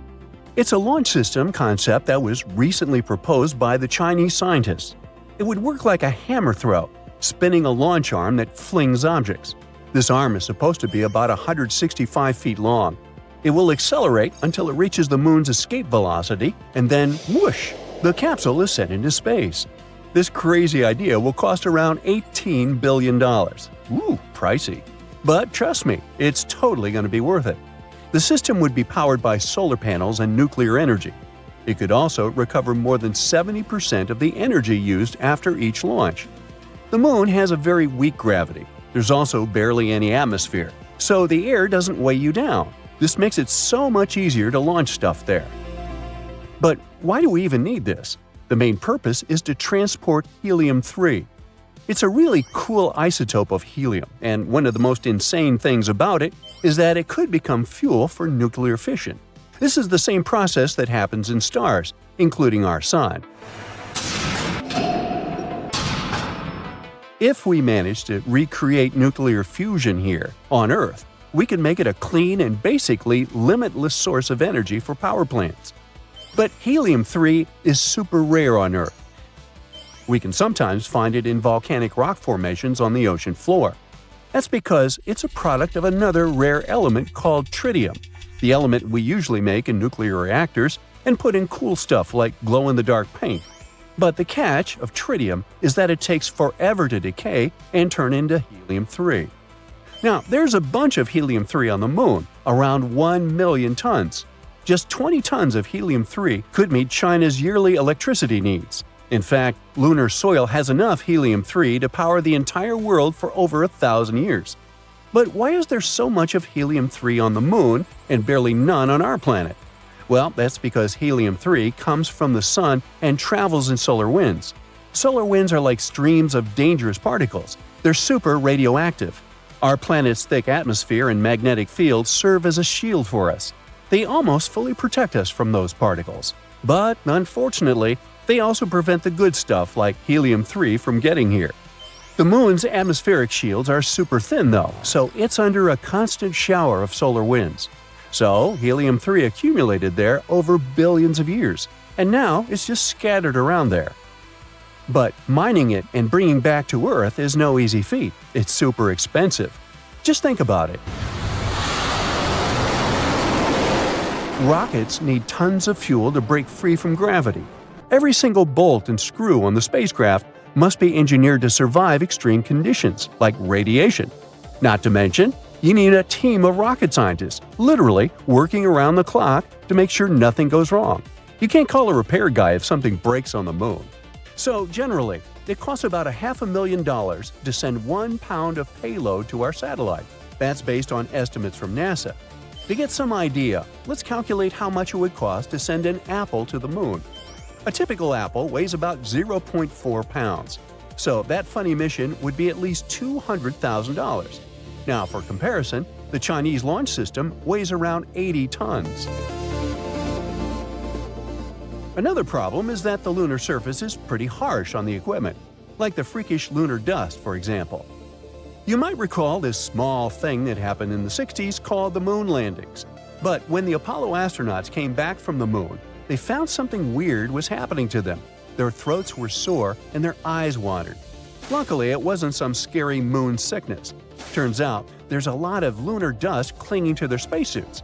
This dust seems harmless, but it's made up of sharp and abrasive particles, much smaller than a human hair, yet sharp like glass. It contains silicate, a thing that can cause severe lung problems on Earth and is a common issue for miners. So it caused a lunar hay fever. At least that's how NASA astronaut Harrison Schmitt called it. All 12 astronauts who walked on the Moon were then sneezing and experiencing nasal congestion. Sometimes it took days to fade away. The dust even got inside their spacecraft, smelling like burnt gunpowder. This nasty stuff can be harmful to both humans and equipment. It managed to damage spacesuit boots and even ruin the seals on the containers used to bring back samples during the Apollo missions. As we mentioned, they're glass-sharp and jagged, so they start scratching, grinding, and wearing down any surfaces they come in contact with. They don't care if it's metal, glass, or humans. And since there's so much dust, this causes equipment to malfunction and fail quite quickly. And that's just one of the possible hurdles with lunar missions. So scientists really need to come up with some weird ideas to get that precious helium-3. The Chinese scientist project looks like a weird sci-fi invention, but it's a cost-effective way to transport materials back to us. It could throw stuff to Earth twice a day, and it would be 90% cheaper than current methods. Since it only needs electricity and no fuel, the system would be small and easy to set up. Besides the beloved helium-3, this catapult would also help advance technologies in space mining and heavy launch vehicles. No lunar dust scares this thing. It should last for at least 20 years. It would need to be transported to the Moon using China's super heavy lift rocket. But the idea is far from new. There was a novel called The Moon is a Harsh Mistress by Robert A. Heinlein. In the story, there's a lunar colony that uses an electromagnetic catapult to send weed and water ice back to Earth. It gets quite wild when the colonists, known as loonies, eventually take control of this catapult. They threaten to launch rocks at Earth unless their colony is recognized as an independent world. Sounds kind of funny, but a large rock, if thrown at us from the moon, could wipe out a city. The damage would be like from a meteorite strike, with fires, houses destroyed, and worse. But scientists have been talking about this catapult idea for a while. For decades, they were trying to find a way to use electromagnetic systems to send resources from the moon to Earth. There are also some challenges. For example, scientists forgot to mention how exactly helium-3 would be extracted from the lunar soil. Installing this launch system on the moon's rugged surface would be difficult as well. Also, they would need to make sure that the system remained stable at high speeds and that it could withstand the moon's extreme temperature changes, cosmic rays, and intense solar radiation. So, it would take some time to develop. China hopes to have the key components of the system ready by 2030. The full-scale operations might start by 2045. China has tons of plans for the moon. For example, they want to build a research station at its south pole by 2035. But China's not the only one in this space race. Considering that NASA plans to send humans on Mars by that time, oh boy, the 2030s will be a crazy decade for space exploration. There's also an American startup that's part of the lunar economy. The ones that plan to land astronauts on the moon have people actually living on our satellite in a decade or two. One of the goals of this colony is to boost economic growth and create new jobs. Most of them will likely involve some mining activities. And if there'd be 2 space colonies, well, they'll have to figure something out. The Moon. A beautiful, natural satellite with some mysterious dark splotches. We always see only one side of it, so we're used to this image. It's hard to imagine the Moon looking any other way. But it used to be different. Oh ho ho, it used to be so different. Picture this, a huge incandescent satellite in the sky that is causing constant tsunamis. I suggest we go very far into the past to see what the Moon was like many, many years ago. The Moon formed around 4.5 billion years ago. At that time, our green-blue planet was still a red-hot, insanely unstable piece of rock flying in space. We didn't have the Moon yet, and a day on our planet only lasted 6 hours, which meant only 3 hours of daylight. Volcanoes erupted all over the place, releasing poisonous gas into the air, and a bunch of meteorites regularly crashed into the planet. At the same time, 4.5 billion years ago, the so-called Big Splash occurred, or, as scientists call it, the Giant Impact Hypothesis. It claims that once an object the size of Mars crashed into Earth. Mars is about 2 times as small as our planet, so the blow wasn't too bad, but it was quite catastrophic. This powerful impact tore off part of the outer layers of that Mars-sized object and Earth. The very core of this space body merged with Earth's own dense core, and a huge number of fragments of Earth flew into outer space. So, this was the beginning of our Moon, or, saying in a scientific way, the process of differentiation has begun. This is the process all planetary bodies go through at the beginning of their lives. Since the impact was very hot, its heat carried away most of the gases and liquids from the broken pieces of Earth. Only a relatively dry stone surface remained. So yeah, there is water and gases on the Moon, but in very small quantities. The gravity of our planet was strong enough to make all these hot stone fragments stay in its orbit, and they gradually began to stick together. The chemicals they contained were distributed in layers. Iron, which was heavier, sank deeper inside, and lighter elements formed the surface. In a short time, 100 years or less, the ring of steam, dust, and molten rock fused together. The largest clusters with the strongest gravity attracted more and more particles, gradually forming the Moon. It looked like a red-hot bubble ball. Sadly, the nucleus of this newborn Moon turned out to be very small. It lacked iron and other heavy elements to form into something substantial, like a planet. The oldest rocks of the moon probably formed in the ocean of magma. And when the moon gradually cooled down, it turned out to be a white, clean, and perfectly even ball. But it was still completely different from what we have now. To begin with, immediately after its birth, the satellite was located at a distance of only 13,500 miles away from Earth. This is 15 times closer than it is now, around 238,000 miles. It's scary to imagine how huge and bright the moon looked in the sky at that moment. The view was probably both beautiful and terrifying. And, of course, such proximity caused incredibly huge waves on Earth. The planet experienced regular tsunamis. Also, at that time, the moon was spinning very fast, and it wasn't turned to Earth with only one side. But, in general, Earth and the moon had a positive impact on each other. For example, it was the moon that made our day last 24 hours. Now, Earth's axis is mostly tilted 23.5 degrees from the plane of its orbit around the Sun. Without the moon, Earth rotated rapidly, but thanks to the satellite, the planet's tilt stabilized, which led to a wide and pleasant variety of climates on Earth. To be fair, the gravity of our planet also helped the moon. Thanks to it, the moon began to rotate more and more slowly while gradually moving away from us. Over the years, its orbit has moved far away from our planet. At the same time, the moon became tidally locked to Earth. This means that its rotation period coincides with its orbital period. Or, in other words, the moon moves around itself as fast as it moves around the Earth. That's why the moon always faces our planet with only one side. When the moon moved away, tides on Earth became calmer. Now, water could flow to the most remote corners of our planet. It was then that life appeared on Earth. But back to the evolution of the moon itself. What was happening on its surface after its formation? The next stages of the moon's development were childhood and adolescence.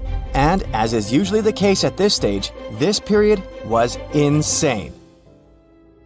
No wonder. About 4 billion years ago, the solar system was going crazy.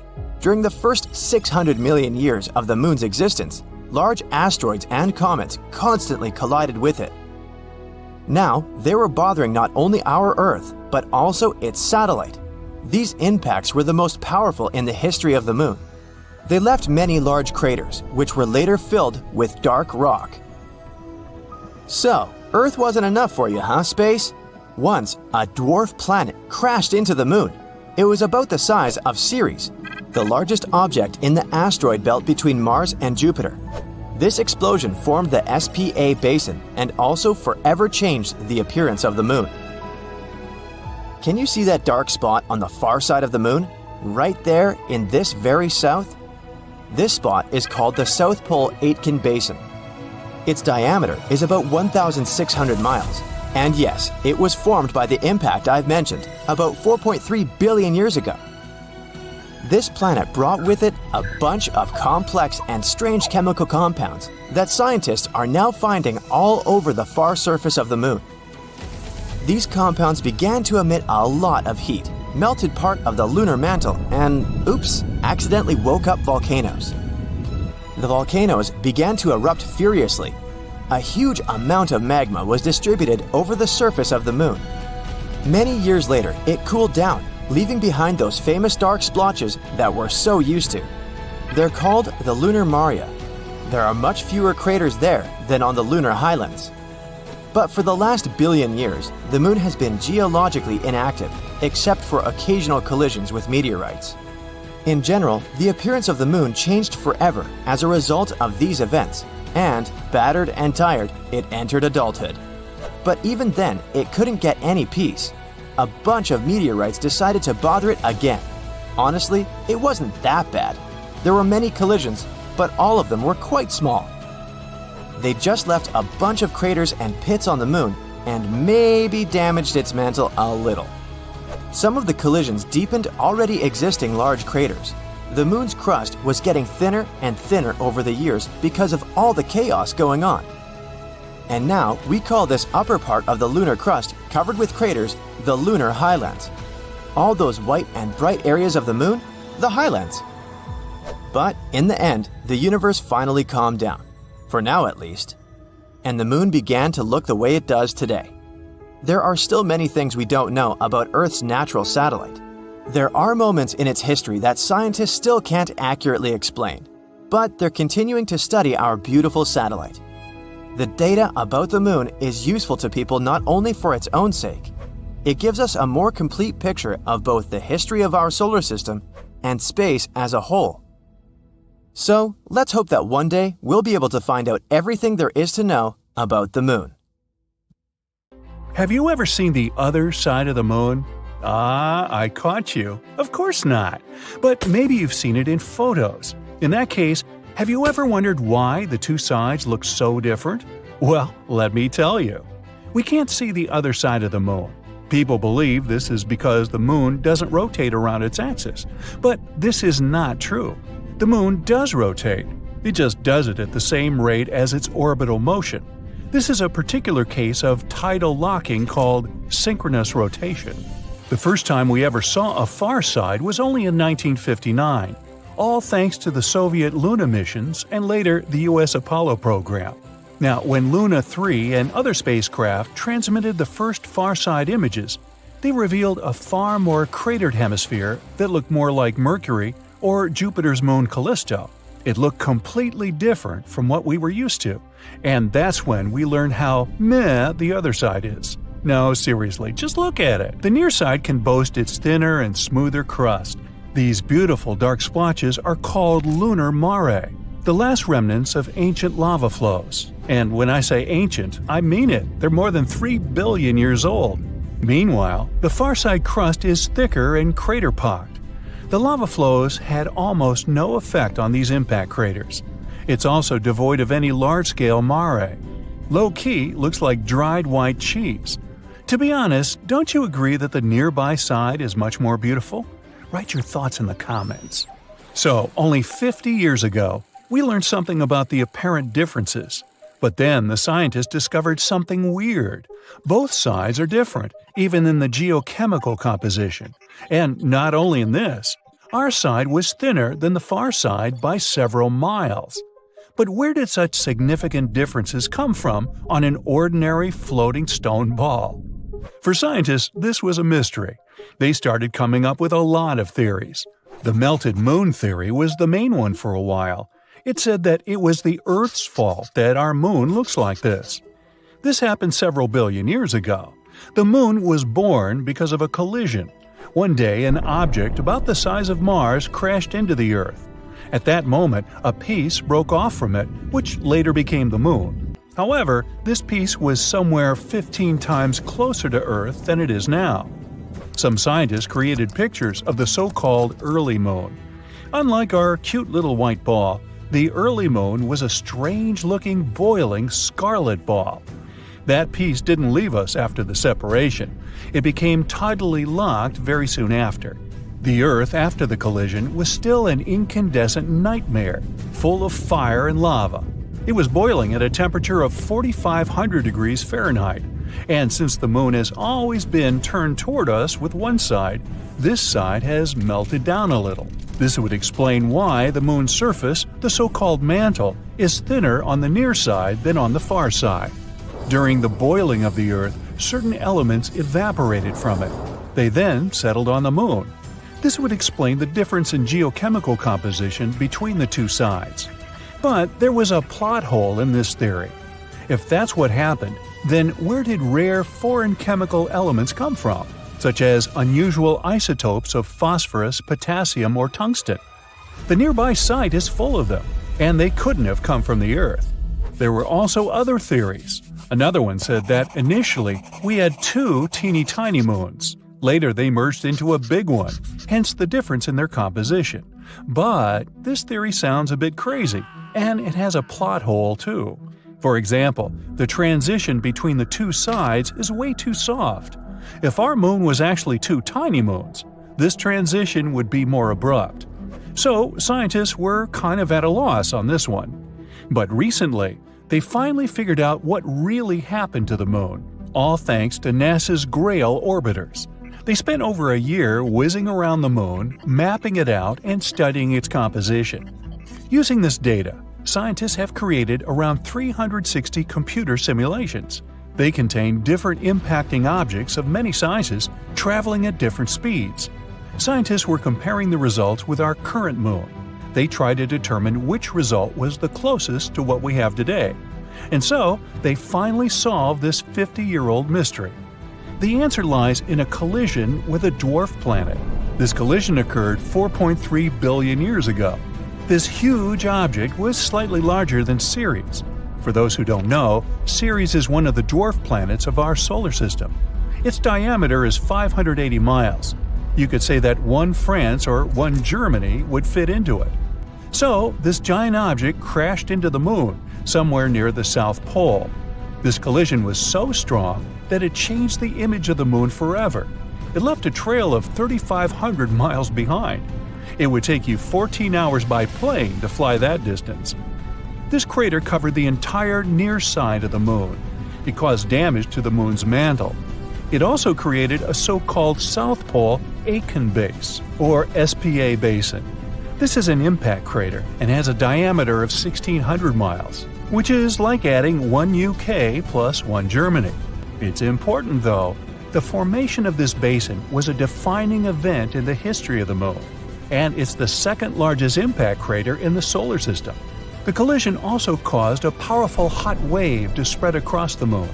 This wave scattered over the remnants of those rare warm minerals scientists found on the nearby side.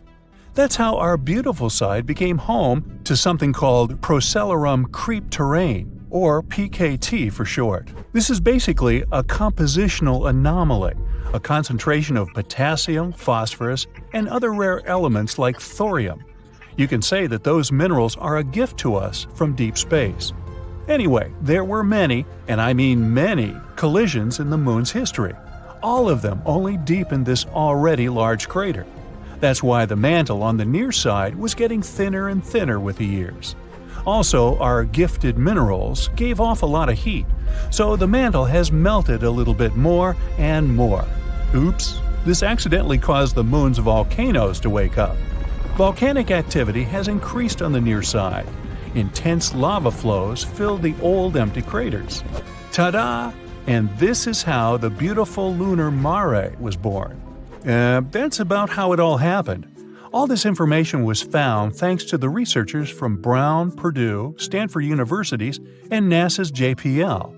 The research was published by the Journal of Geophysical Research, Planets, so you can read about it in more detail if you're interested. There are still many things we need to learn about the moon. The highest priority is the return mission from the South Pole, the Aitken Basin. Samples brought from there will be used to determine the age of the moon, its history, and the nature of the crust and mantle more accurately. Another critical target is the Moscovians. This is the name of a large lava plain on the far side of the moon. Studying it will help us better understand the difference between the two sides, as well as tell us how the other side was formed.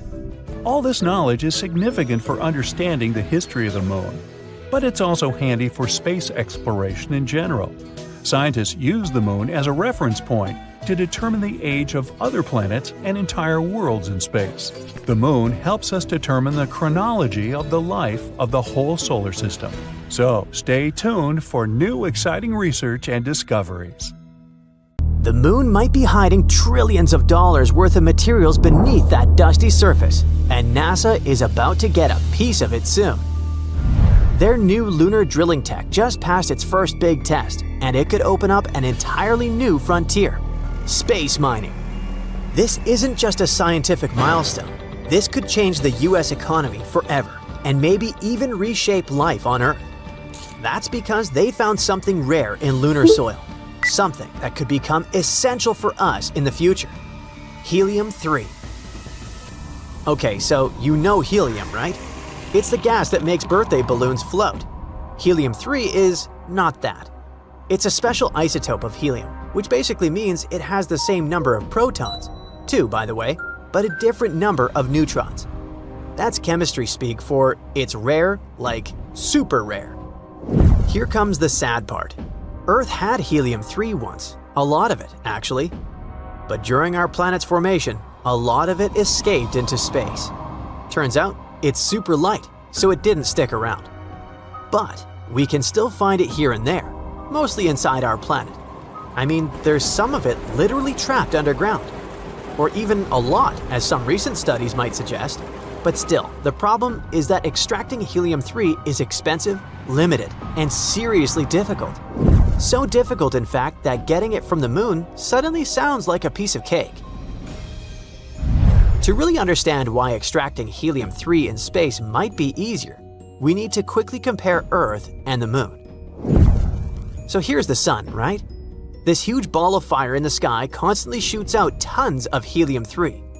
When this helium-3 reaches Earth, our planet's magnetic field acts like a giant invisible shield, basically saying, "Nope, not here," and it deflects most of it away. But the moon doesn't have a friendly protective magnetic field like Earth does. So when helium-3 reaches the moon, it hits the surface directly and gets trapped in the lunar regolith. I'm talking about that loose layer of dust, soil, and rocky debris covering the moon. And there might be tons of it, literally. Some estimates put it somewhere between 1 and 3 million tons of helium-3.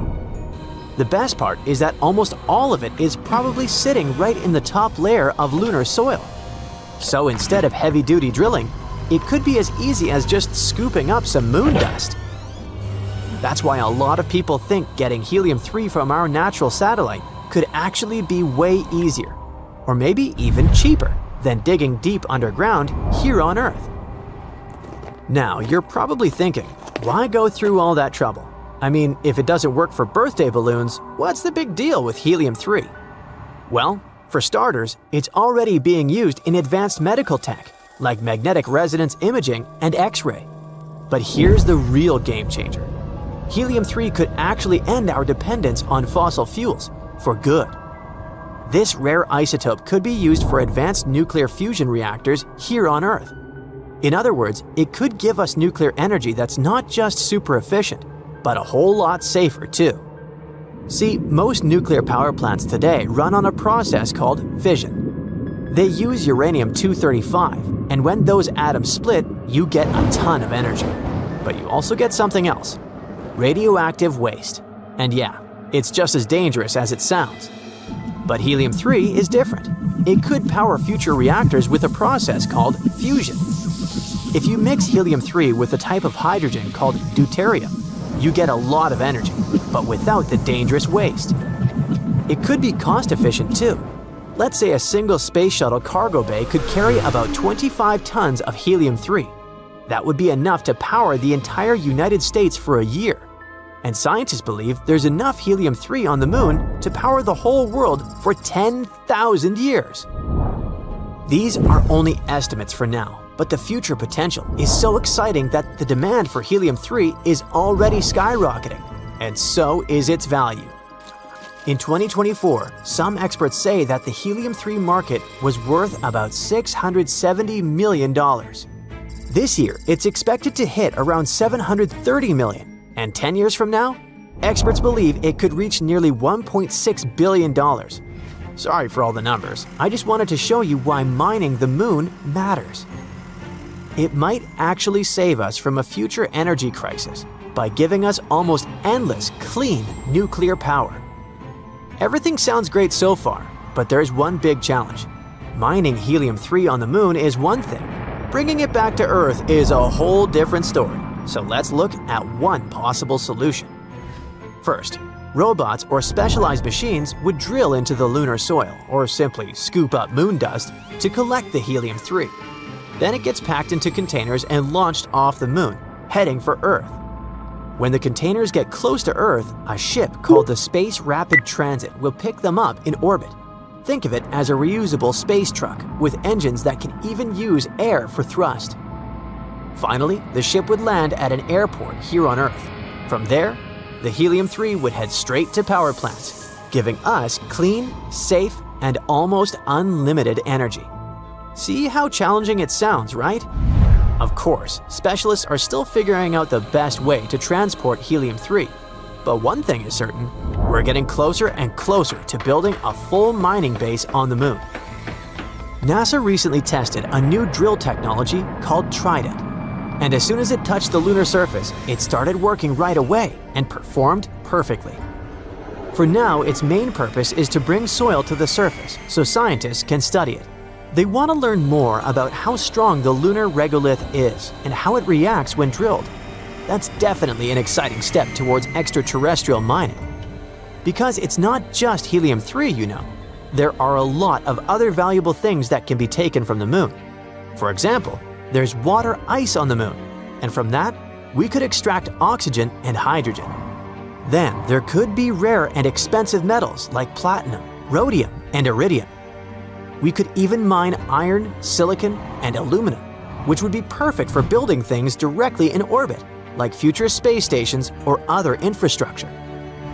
Now that we know how important mining the moon could be, you're probably wondering, is any of this even allowed? I mean, who actually owns the moon? The short answer? Nobody. Even though NASA is up there doing research, that doesn't mean the United States owns the moon. Back in 1967, some nations signed the Outer Space Treaty. It basically says no one can claim ownership over our natural satellite or any other celestial body. Not an asteroid, not a planet, not even a random rock floating out there. So, if a country wants to explore the moon, sure, they can do it, but they can't plant a flag and say, "This is ours now." Here's where it gets messy. Companies. There isn't much of an agreement about what private businesses can and can't do out there. For example, a private company sets up a moon base. They land a successful spacecraft, build a small station, and even start digging. The base itself belongs to them, sure, but the land they're sitting on does not. Everyone is on the same page up to that point. The tricky part is, the treaty doesn't really spell out what happens to the materials they dig up. Nobody is totally sure if those resources would even belong to them. And if the materials are not technically the company's, can they even sell them? It's hard to say. So yeah, sorry. Even if you had the cash to build your own lunar base, you probably can't just scoop up helium-3 and bring it back as a souvenir. I mean, unless you want to risk becoming the first person ever banned from the moon. Under your feet, the moon is pulsing. You feel danger with every pore of your body. The lifeless satellite, or so you thought, stays still for a second before knocking you down to the ground with a powerful tremor. Is it a moonquake? For years, scientists believed the moon was completely inactive, but the newest evidence seems to suggest that this idea is totally wrong. Researchers from the University of Maryland have recently discovered 266 mysterious ridges on the far side of the moon. And these ridges likely point to recent geological activity. So, are we really talking moonquakes? Well, kind of. The ridges are located in volcanic regions that formed 3.2 to 3.6 billion years ago, but they appear much younger than expected. Typically found in clusters of 10 to 40, they're often located in areas where the moon's surface is structurally weaker. Now, when astronomers speak about recent, don't take their words literally. They don't mean last year or even decade. Most models scientists created suggested that the moon's geological activity ended 2.5 to 3 billion years ago.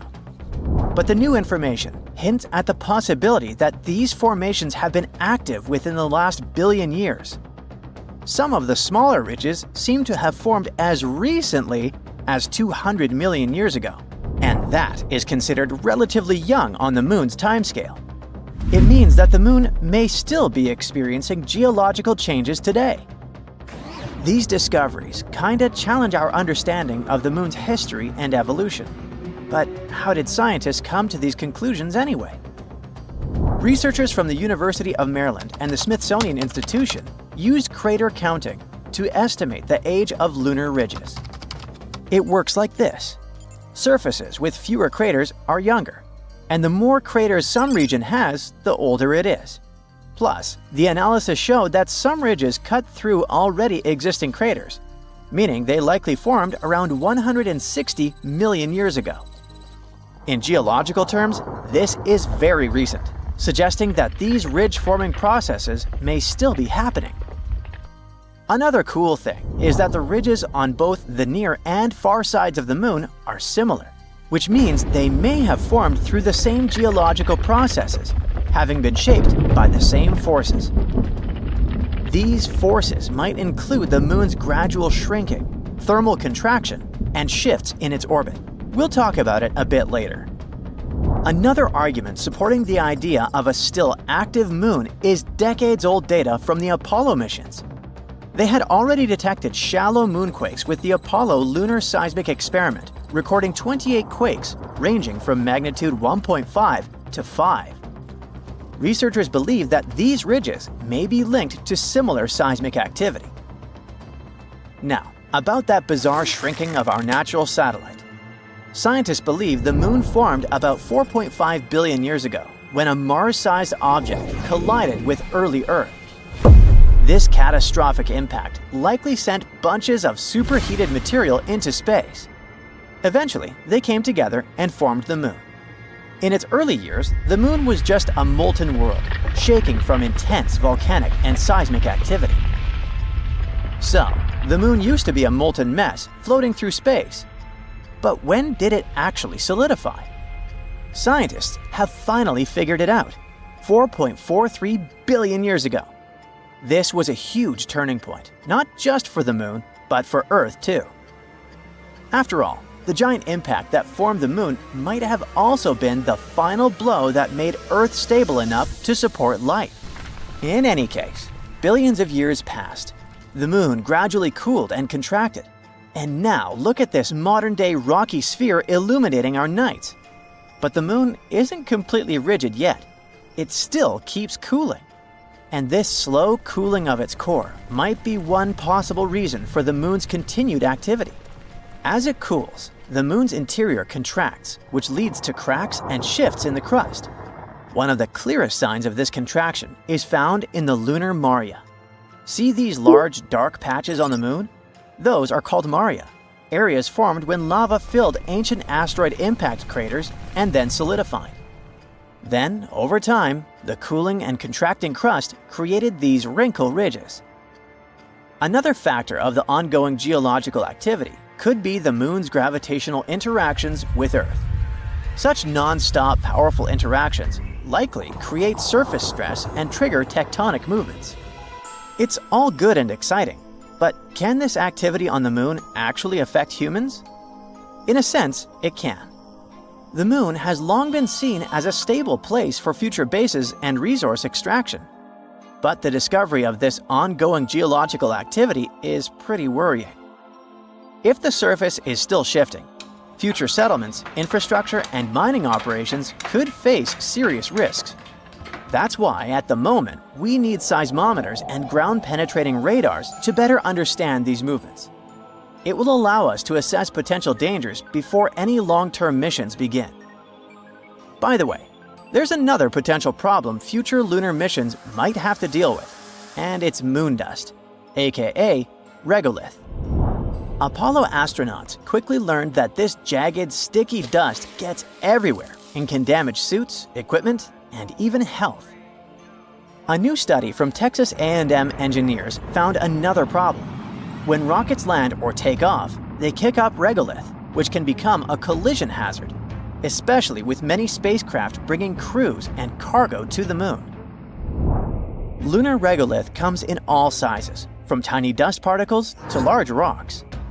The main ingredient in moon dust is fine silicate materials, about 70 microns in size, like a human hair. They formed over billions of years as meteors and asteroids smashed into the moon's surface, grinding much of it into powder. Unlike Earth, the moon has almost no atmosphere. It's incredibly thin, so there's no wind or water to smooth out the dust. On top of that, constant exposure to solar wind has given the regolith an electrostatic charge, making it stick to anything it touches. Apollo astronauts quickly found this out the hard way. Moon dust clung to their suits, got trapped inside their landers, and stuck to everything. Worse, it became a health hazard, causing eye irritation and breathing problems inside their spacecraft. But at the moment, it seems like a problem for future us. A much more important issue is finding water to support future missions, and China is going to deal with it. It's getting ready for a big mission to look for hidden ice on the moon. As part of the Chang'e 7 mission in 2026, a flying robot will explore deep craters at the moon's south pole, where ice might be trapped. If they manage to confirm it, this could be a game changer for future lunar missions. Astronauts will have a water source and even fuel for space travel. The mission is a key step in China's plan to land astronauts on the moon within 5 years. While signs of water have been found before, like in soil samples from Chang'e 5's probe and observations by NASA and Indian spacecraft, scientists believe that deep ice deposits are the real key to supporting future missions. The south pole of the moon has some incredibly deep craters, and experts think ice could be hiding inside them. The flying robot will try to explore one or more of these craters after landing. If it does find the ice, it could make long-term moon missions much cheaper and more practical, helping astronauts live and work on the moon. Some scientists also think that this discovery could offer us some clues about extraterrestrial life. In any case, whether we find water on the moon and learn to deal with that pesky dust or not, the recent discovery of those young lunar ridges is a game changer. If the moon is still geologically active, it means we don't know as much about our closest neighbor as we thought. What else could the moon be hiding? Are we really prepared for the idea that this lifeless satellite might actually be more dynamic than we imagined? Future missions, which might not be as safe as we once believed, will probably show. This is a typical crater on the moon. It's here because, once upon a time, an asteroid crashed right into it. Yep, a lunar crater forms when an asteroid, meteoroid, or a comet slams into the moon's surface. And as you can see, it's happened a lot. But one crater formed in a very different way. But then, how did it form? Well, let's rewind a bit. There's a widely accepted hypothesis that the moon itself is a product of collision, just like all these craters. But that collision was way tougher. It happened over 4.5 billion years ago when a huge Mars-sized planet called Theia crashed into Earth. That event threw a bunch of debris into orbit. Eventually, it came together to form the moon. Now, for a while after that, the moon was basically a giant ball of lava. But because the early moon was very close to Earth, our planet's gravity kept squeezing it, making it even hotter. In the end, though, the moon drifted farther away, cooled down, and formed a rocky crust. Now, moving on, about 4.3 billion years ago, an asteroid the size of a small country, like Nepal, way bigger than the one that wiped out the dinosaurs, slammed into the moon's far side. It left an enormous crater called the South Pole Aitken Basin. It's up to 5 miles deep and about 1,500 miles wide. For comparison, that's roughly the distance from New York to Dallas and deep enough to swallow Mount Everest. Now, scientists think that impact may have dug up and scattered some ancient stuff from deep inside the moon. A mixture of materials nicknamed creep, short for potassium, rare earth elements, and phosphorus. It's like a chemical time capsule from when the moon was still a lava ocean. Now, you want to know the reason why this area could be even more scientifically interesting than we realized? You see, until recently, researchers believed the asteroid came from the south, slamming upward and spreading a bunch of radioactive material, that very creep, around the crater's northern rim. But after looking closer, scientists realized the impact actually came from the north, which means all that valuable creep ended up on the southern edge instead. And guess what? NASA's Artemis 3 mission happens to be targeting that exact southern region. Researchers started questioning the old southern impact theory when they compared the moon's crater with others across the solar system, mainly Mars's Hellas Basin and Pluto's Sputnik Basin. Here they are. See? All three have this bizarre teardrop or avocado shape, wide on one side and pointy on the other. And exactly that pointy end usually shows which direction the asteroid came from. In the case of the South Pole Aitken Basin, that means the asteroid hit from the north, not from the south. To confirm it, scientists dug into old data from NASA's Lunar Prospector mission. It orbited the Moon in 1998 to 1999. That spacecraft measured radioactive elements on the surface and found high concentrations of thorium, a key part of creep, around the basin's southwestern rim. Now, the Artemis 3 mission is NASA's big plan to put humans back on the Moon for the first time since 1972. If everything goes according to schedule, the launch is set for mid-2027, right after Artemis 2 wraps up. See, Artemis 2, which is supposed to launch before April 2026, will be sort of a dress rehearsal.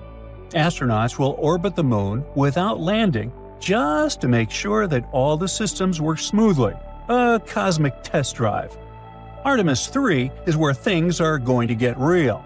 The astronauts are expected to land near the Moon's south pole, in one of 9 possible locations NASA has scouted out. The only problem is timing.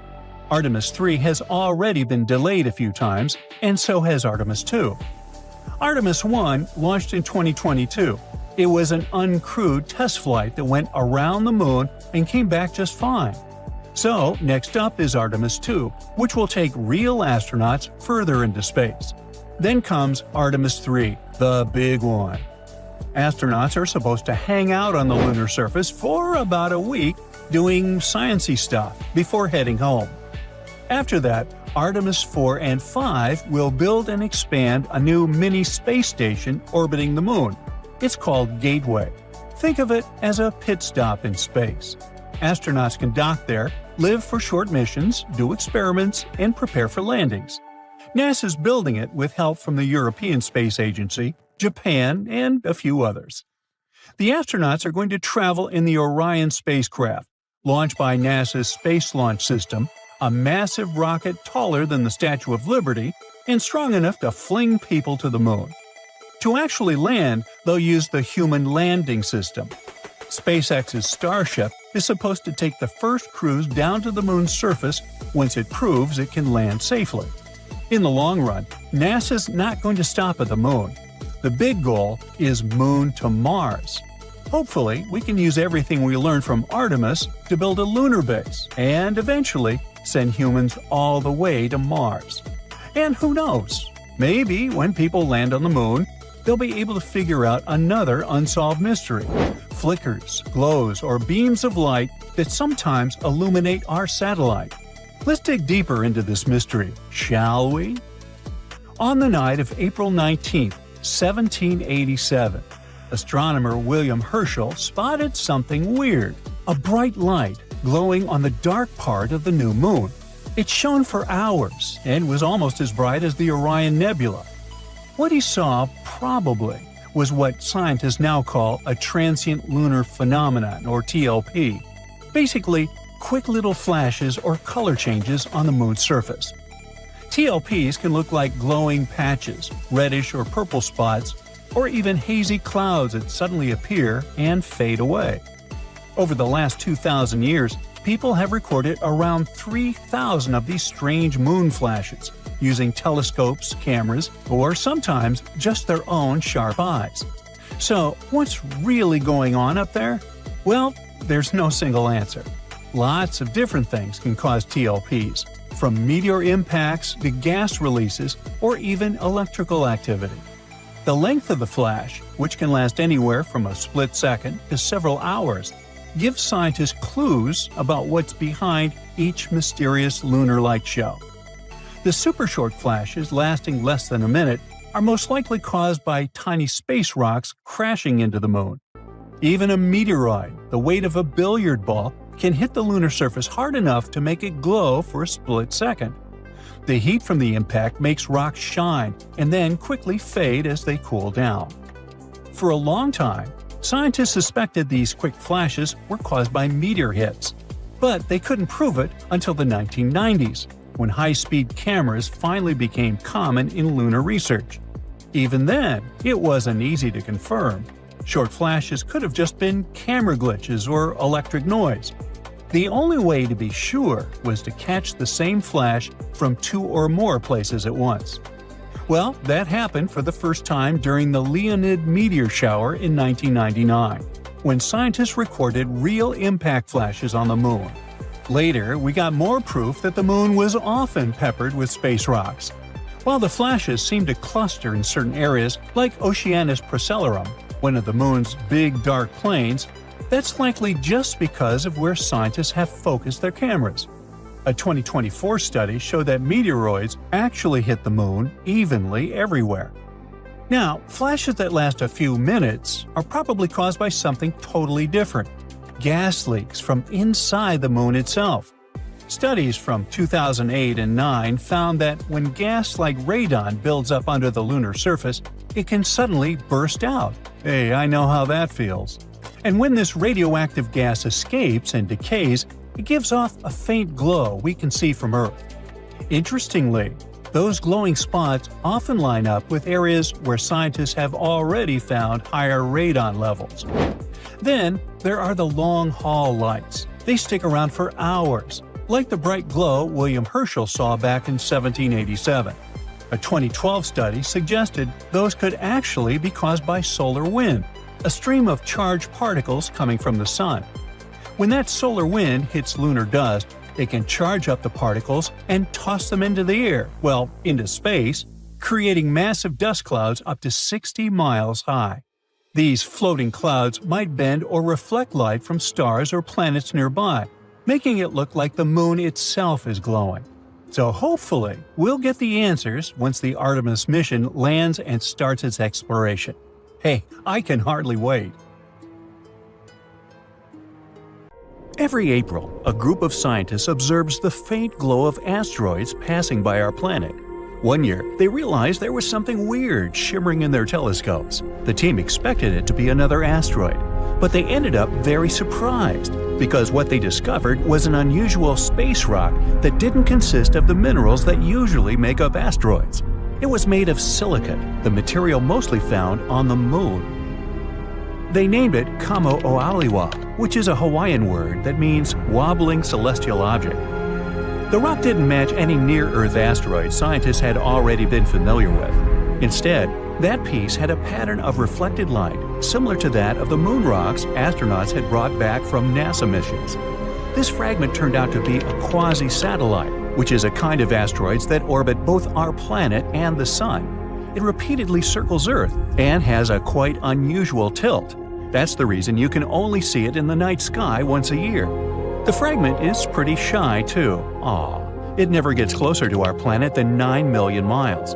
That's almost 40 times as far away as the Moon. Plus, this space body often hides in the shadows. Scientists have figured out the piece won't stay in this orbit for a long time. It probably arrived at its current position about 500 years ago, and its orbit is likely to change in the next 300 years. This fragment may not be alone out there in space. There are at least 3 more similar near-Earth objects. They may have all come from the same place. Researchers aren't sure yet about the nature of the rock, but they can find out more about this unusual space object if they send a spacecraft to collect samples and bring them to Earth. That's something China's space agency is planning to do later this decade. Now, the Moon appeared in the middle of chaos. There are several theories about how that happened. The first one claims the Moon used to be just a wandering body, similar to an asteroid. It formed somewhere in our solar system. Once, it approached too close to Earth and got captured by our planet's gravity. The second theory says that our planet was spinning so quickly that some material broke off and started circling around it. One of the largest pieces was the Moon. The third theory says that the Moon was formed at a time when our planet was going through its own formation process. But today, the most widely accepted theory goes like this. Once, a long, long time ago, but not in a galaxy far, far away, Earth collided with a Mars-sized planet. The debris and clouds of dust from the collision gathered around our planet and started circling it. Eventually, something that we today know as the Moon formed there. Apollo missions brought more than 1/3 of a ton of soil and rock from the lunar surface. These rocks show that the Moon had mostly the same building materials as our planet. This might mean they have a common history. If the Moon had been formed somewhere else and had been eventually captured by the gravitational force of our planet, it would have a different composition. Also, if it had been created at the same time as our planet, or had once broken off, there would be the same minerals on both the Moon and Earth. But the minerals on the Moon contain less water. Plus, our planet's natural satellite is rich in materials that form fast at high temperatures. Now, the Moon isn't the only space body in the solar system with a mysterious past. Hippocamp is Neptune's moon, discovered in 2013. It's the smallest moon of this ice giant, a mere 21 miles across. It's very close to Proteus, the biggest of Neptune's inner moons. And no, Hippocamp is not a place for big African mammals to spend the summer. Scientists think Hippocamp probably formed from debris after Proteus collided with a comet. If Hippocamp had entered Proteus's orbit from some other place in our solar system, the bigger moon would have either swallowed it or booted the tiny moon away. But not even Proteus itself is among the first generation of Neptune's moons. It was formed from the remains of the planet's earliest system of moons. Those first moons were destroyed when Neptune captured Triton, currently the largest of its moons. The main evidence proving the collision was likely to happen is the fact that Triton circles around Neptune backward, unlike other moons orbiting the planet. Neptune captured Triton from the Kuiper Belt. That's an area filled with icy objects and rocky debris stretching beyond Uranus. That means Hippocamp is a third-generation moon, kind of like a second cousin twice removed or something. Now, the Sun also had a turbulent past. Our star appeared about 4.6 billion years ago. It's hard to study its early stages of life since that happened 50 million years before our planet was even formed. But recently, a team of researchers has discovered crystals that are over 4.5 billion years old. Hidden deep within meteorites, they've revealed some things about the past of our Sun. Before the planets were formed, our solar system had consisted of a central star and a massive disk of dust and hot gas spiraling around it. As the dust and gases cooled down, they turned into minerals, including the crystals found in the meteorites that landed on our planet. Those ancient materials were irradiated, unlike some younger substances. Researchers think something might have happened to the Sun after those crystals were formed. Perhaps the activity of our star was less intense then. Or maybe, for some reason, these younger materials couldn't travel to the areas where irradiation was possible. Dwarf planets give us a chance to sneak a peek into the ancient years of the solar system. Around 4 billion years ago, Jupiter's, Saturn's, and Neptune's gravitational forces joined. They sent asteroids and comets hurtling across the solar system, making them collide with different planets.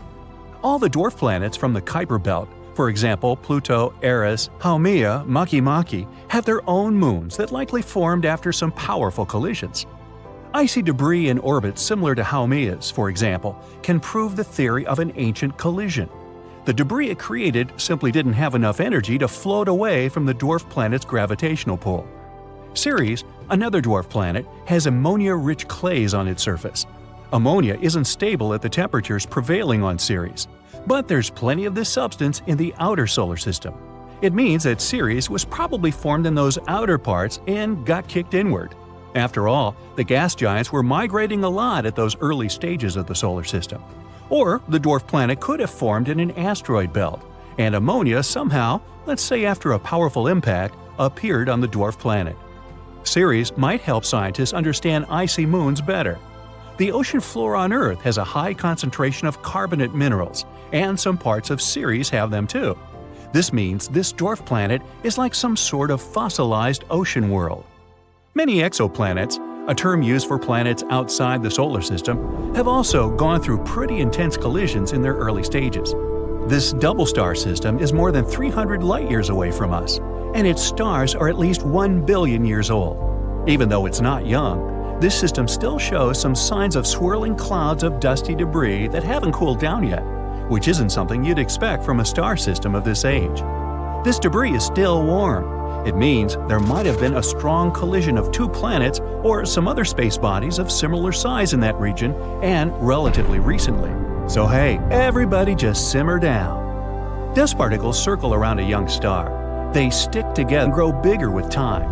That's how planets form. The leftover dust often settles in some distant cold areas. An example in our solar system is the Kuiper Belt. It's located far away beyond Neptune. As solar systems evolve, those particles keep colliding until they're so small they end up being pulled into nearby stars or kicked out of the system. Uranus spins on its side if you compare it with the rest of the planets in our solar system, and the only way we can explain it is a powerful collision in the past. Something much bigger than a regular comet or some other space body of similar size likely hit Uranus and knocked the planet on the side. It was probably a planet twice the size of Earth. It could be a protoplanet. This is a space body made up mostly of ice and rock that orbits a star and is likely to develop into a planet sometime in the future. Anyway, the fallout from the impact smothered the core of Uranus. It prevented the heat inside the planet from escaping. This might explain why Uranus has extremely cold temperatures on its surface. Man, bring a jacket and a blanket. There's something happening inside the moon, something that nobody expected. Not a dramatic shift you'd see on the outside, but deep down, where things seem frozen in time, scientists have uncovered a hidden layer of what you could only call moon goo. Remember those school lessons about the crust, mantle, and core? Much like the Earth, the moon is made up of layers, a crust, mantle, and core. However, the moon's core is much smaller compared to ours. Earth's core is huge. It makes up about a third of our entire planet's mass. The moon's core makes up only about 1 to 2% of its mass, and its diameter is about 1/5 the diameter of the moon itself. It's surrounded by a hard, rocky mantle. But it turns out that between these two layers, that mysterious goo layer, and it's way more important than you might think. The layer is soft and partially molten, ebbing and flowing like the tides in our oceans. It rises and falls, stretching and shifting as if it were alive. Its movement isn't chaotic, but subtle and regular. We always knew that the moon influences our seas and oceans, causing tides with its gravity. But it turns out that we influence it back. The goo ocean reacts to the gravitational dance between Earth and the Sun. Also, the molten layer could be made of ilmenite, a very intriguing material. Ilmenite is rich in titanium, a strong and lightweight metal that we really love over here on Earth. Titanium is used in everything from airplane parts and spacecraft to medical devices, even in everyday items like bikes and laptops. All because it's incredibly strong and very resistant to corrosion and heat. So, if the moon might have a molten layer rich in ilmenite, that would be awesome. Astronomers are already planning for lunar bases, and if we had a material to build structures, spacecraft, or even tools for astronauts right there, that would be a game changer. Otherwise, we'd need to transport materials from Earth, which is extremely costly. This is our first tangible sign that the moon is not just a cold, boring rock. Instead, it's dynamic, living, and breathing, with moving forces beneath the surface. NASA used new special tools to discover this: the Gravity Recovery and Interior Laboratory and the Lunar Reconnaissance Orbiter. These are both space missions designed to study the moon, but they don't just look at the surface like a telescope. Instead, they help measure things we can't see with our eyes, like the moon's gravity and how it changes over time. Grail sent 2 small spacecraft around the moon named Ebb and Flow. Clever. The idea was for these spacecraft to fly close to each other and measure tiny differences in the moon's gravity as they go. It's like they were feeling the moon's invisible pull in different places. If the moon's gravity was stronger in one spot, the spacecraft moved closer together, and if it was weaker, they moved farther apart. This helps scientists understand what's going on inside the moon, even if they can't actually go there. And the spacecraft intentionally crashed into the moon in December 2012 to end the mission. The Lunar Reconnaissance Orbiter is a bit different. It takes super detailed pictures of the moon and collects other important information about its surface. By combining the information from both Grail and LRO, we were able to find this goo layer. But this discovery actually challenges everything we thought we knew about lunar geology. How did this molten layer get there? How long has it existed? And perhaps more fascinating, how it stayed warm for millions of years. That's $1 million questions. The moon's core generates heat just like ours. But it's not as easy as saying, oh, the core's heat probably keeps it warm and molten. Well, first, The Moon's core is much smaller and less active than Earth's, meaning it produces significantly less heat. Plus, the Moon is much cooler than Earth in general. With temperature dropping to minus 200 degrees Fahrenheit on the surface, how could this inner layer still stay in this flowing state? That's still a mystery. In any case, this goo could actually explain a lot of stuff about the Moon. For example, astronomers were exploring moonquakes and how they happen. Now they think that it might be this semi-molten layer shifting and moving beneath the surface. Now, beyond the Moon itself, it also tells us more about other celestial bodies. If the Moon, something we considered basically a huge static rock, has such a dramatic life, what about other planets, moons, or asteroids? Could they also hide similar hidden movements beneath their surfaces?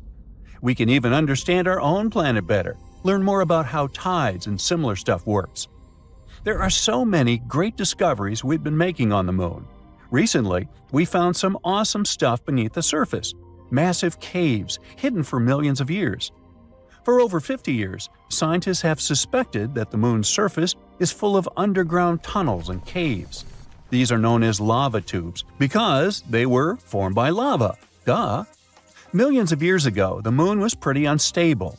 It underwent some volcanic activity, causing eruptions. When a volcano erupts, lava can flow across the surface.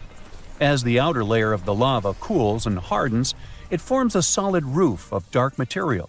It's actually what these famous dark spots on the Moon are. These are dark, hardened remains of ancient lava. But the hot, molten lava continues to flow through the center. Once the eruption ends and the lava drains away, what's left behind is an empty hollow tunnel, hence a lava tube. On Earth, we have lava tubes in places like Hawaii or Iceland, where volcanic activity has created similar underground tunnels. The same thing happened on the Moon billions of years ago, although they're much crazier compared to ours.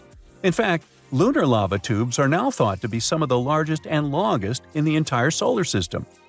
One such cave was discovered beneath the famous Mare Tranquillitatis, the place where Apollo 11 first landed, and it's at least 340 feet deep. Now, all these lava systems have remained hidden just beneath the surface, untouched for millions of years. Only now, they finally managed to prove their existence. Scientists from the University of Trento in Italy found them using special radar technology and advanced computer methods. These techniques let you see underground by sending radar waves. The waves bounce back and give clues about what's hidden underneath. By analyzing the way these waves reflected back, the researchers could detect the shape and size of the hidden caves. Now, the best thing about this discovery is that we could build all our bases there. These caves protect from radiation, harsh winds, and meteoroids. NASA even found evidence that some of these caves stay at a steady 63 degrees Fahrenheit. That's some crazy coziness for the Moon. And on top of that, there could even be some water there. So humans could take shelter inside these natural tunnels and build entire colonies on the Moon. And I know what you're thinking. Could unexpected lunar monsters hide deep in those caves? Well, sure. There's a huge potential for exploring these caves and finding some awesome stuff. But even if we manage to find a miracle, like small life or microbial organisms, there's a 99% chance that there won't be actual animals or monsters. It would just be impossible for them to develop in such conditions. But it would make a great horror movie. Researchers want to send robots or drones to explore the tunnels first, and then see if they're safe enough for humans. And it's not just the US getting in on the action.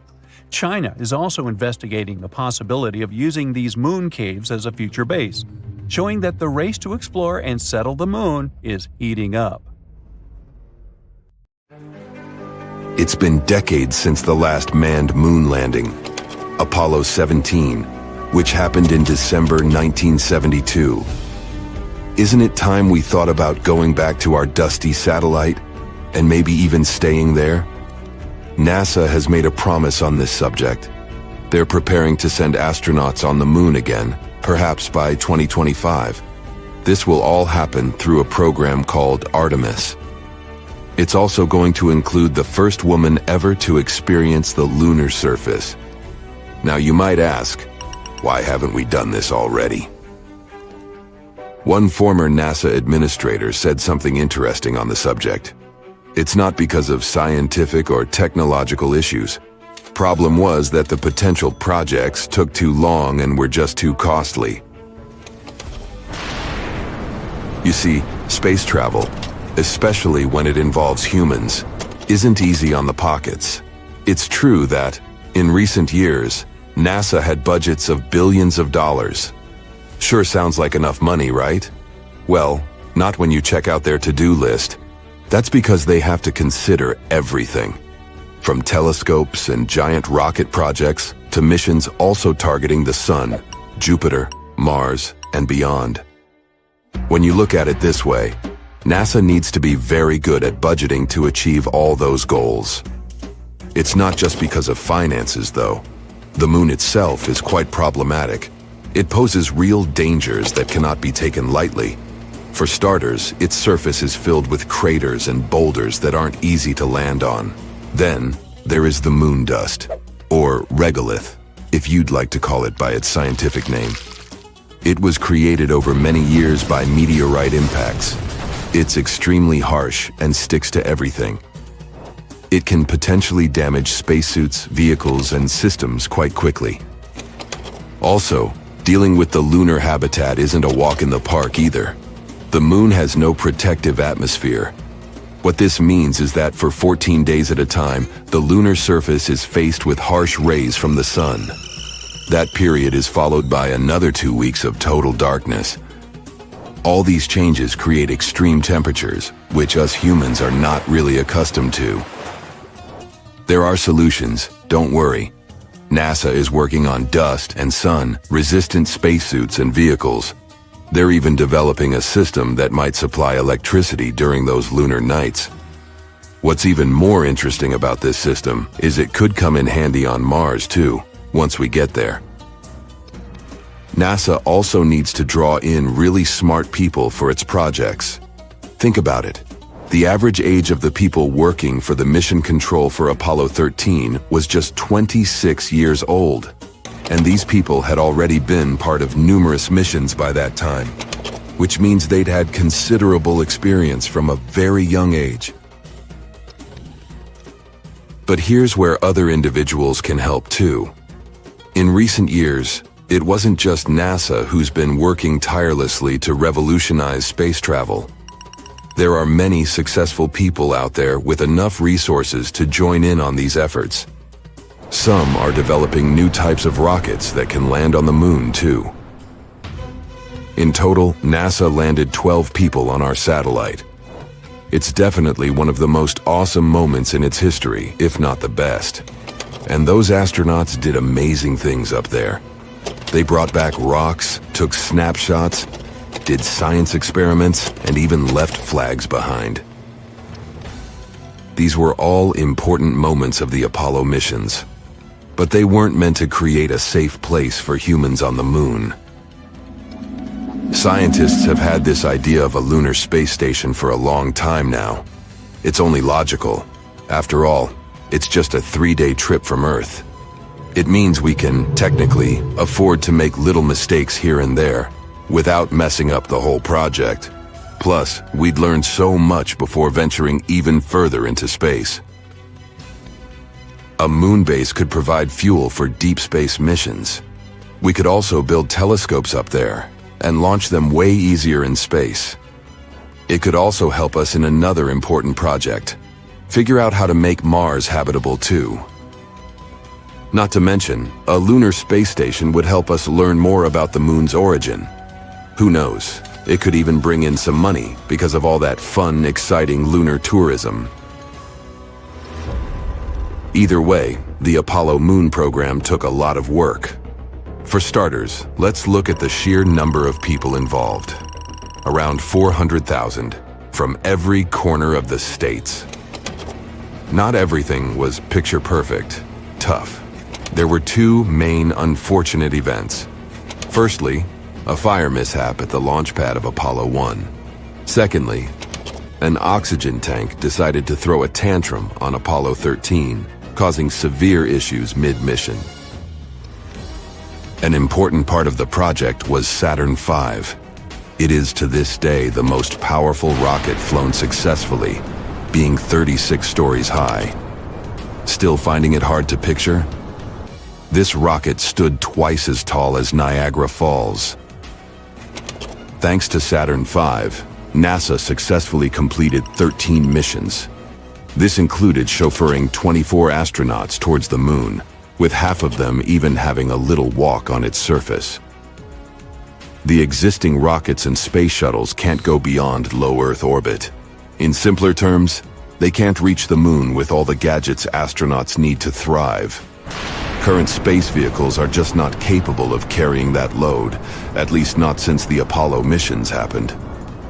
Regardless, we did make a lot of progress on Earth and are ready to send astronauts to our satellite pretty soon.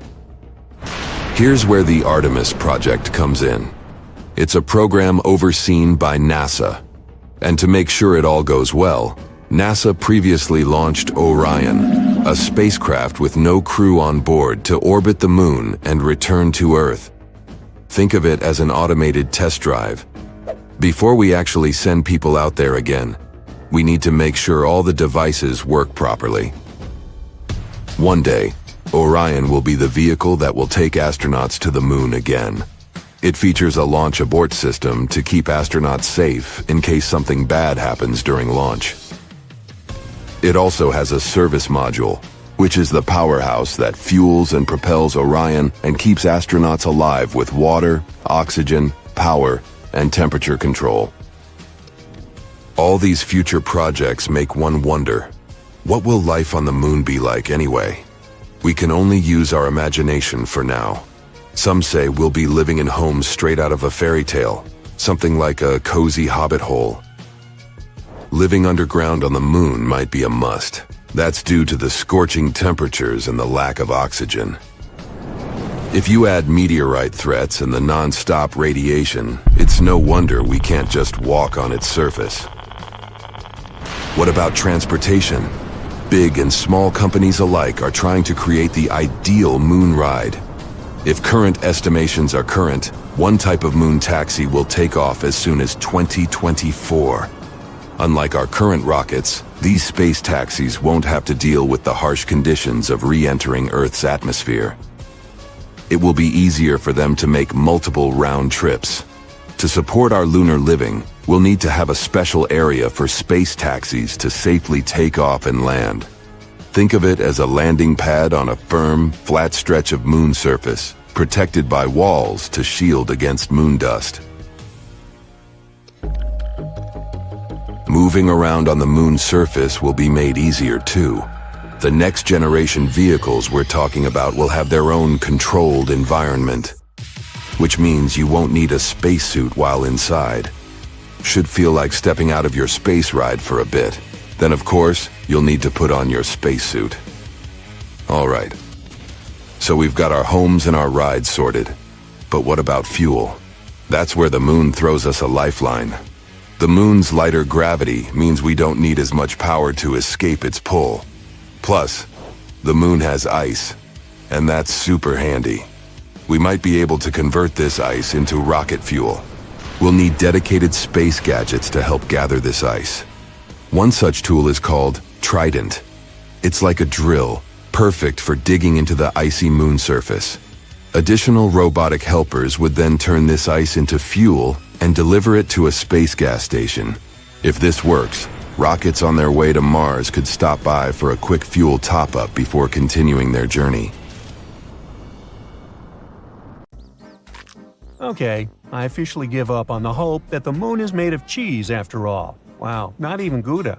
The shiny lunar ball, or a curved banana, or half of a coin, depending on what phase it's in, has different layers inside, just like Earth. One of these layers is called the inner core.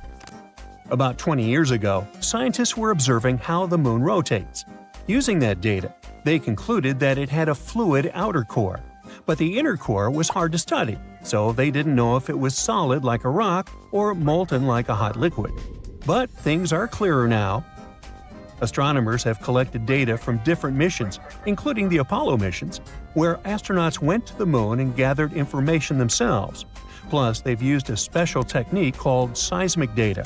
This method is all about studying how sound waves move through things. Take earthquakes on our planet as an example. When an earthquake happens, it creates waves that travel through the ground. Scientists can detect and analyze these waves to learn more about Earth's interior. The same idea can apply to other objects in our solar system, or planets, or, in this case, the Moon. When quakes or moonquakes happen, they generate sound waves, and by carefully listening to and studying these waves, scientists can create a detailed map of what's inside the object. They can figure out things like different layers, what they're made of, and how they're arranged. To check the Moon's deep interior, scientists also use something called laser ranging. This method measures the distance between the surface of the Earth and the Moon very precisely. And ta-da! Our natural satellite's inner core is a dense, solid ball made of iron, just like Earth's. It's about 310 miles wide, which is nearly 15% the size of the entire Moon. Researchers also have stumbled upon evidence that supports the theory that the layer between the Moon's surface and its core, called the mantle, has been moving around as the Moon evolved over time. This movement is something we call lunar mantle overturn, and it could explain why we find elements rich in iron on the lunar surface. Mantle material ends up being carried upward, and the volcanic rock remains in the Moon's crust. Some of the materials in this rock were too dense, like me, so they just sank back through the lighter crust material all the way to the core mantle boundary. It's like a cycle where the Moon's mantle material goes up during volcanic activity, carries iron-rich elements to the surface, and then sinks back down. There's another mystery scientists have been trying to solve. What caused the Moon's magnetic field to weaken and nearly disappear over time? It seems that now that we know about the iron core and the global mantle overturn, we might get some more answers about the Moon's magnetic field. Knowing what the inner core is like can help us better understand the Moon's history as well as the history of our entire solar system. Now, one of the theories that's widely accepted about the origin of the Moon says there was a massive collision between Earth, in its early stages, and another mysterious object in our solar system. It's called the Large Impact Theory, and this collision was so strong it ripped off a big chunk of the primitive molten Earth. I mean, not so big compared to what's left. If you put a US nickel next to a green pea, you get a good idea of how big our planet is compared to the Moon. Now, this chunk was set into orbit around our planet, and this might have happened about 95 million years after our solar system formed. The object that collided with Earth could have been about 10% the mass of our home planet and roughly the size of Mars. Well, it makes sense. Earth and the Moon do have similar compositions after all. Of course, there are other ideas about how the Moon formed. One says that the gravitational force of our planet captured it. This means that the Moon was just an object innocently passing by when suddenly it got attracted and pulled into Earth's orbit. There's even a hypothesis that Earth stole the Moon from Venus. Ooh. In that case, the Moon shouldn't complain. I guess the view is way better here. So yeah, the Moon and Earth are similar when it comes to rocks and some minerals. But the Moon doesn't have the same atmosphere as our planet. Its atmosphere is thin and consists of some weird gases that include potassium and sodium, which is not something you can find in the atmosphere of Mars, Venus, or Earth. And the rocks on the Moon don't contain water, but that doesn't mean there's no water at all up there. A long time ago, in the 17th century, astronomers saw large dark spots on the Moon's surface.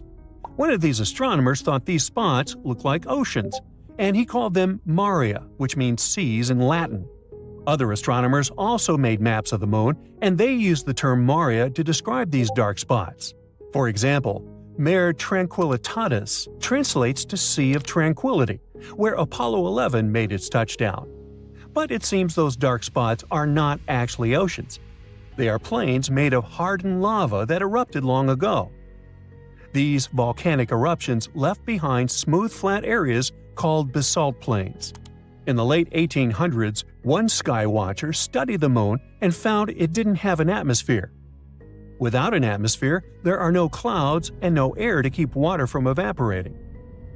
So scientists thought that any water on the Moon would just disappear right away. They believed the moon was totally dry. But then, in 1961, one physicist had a different idea.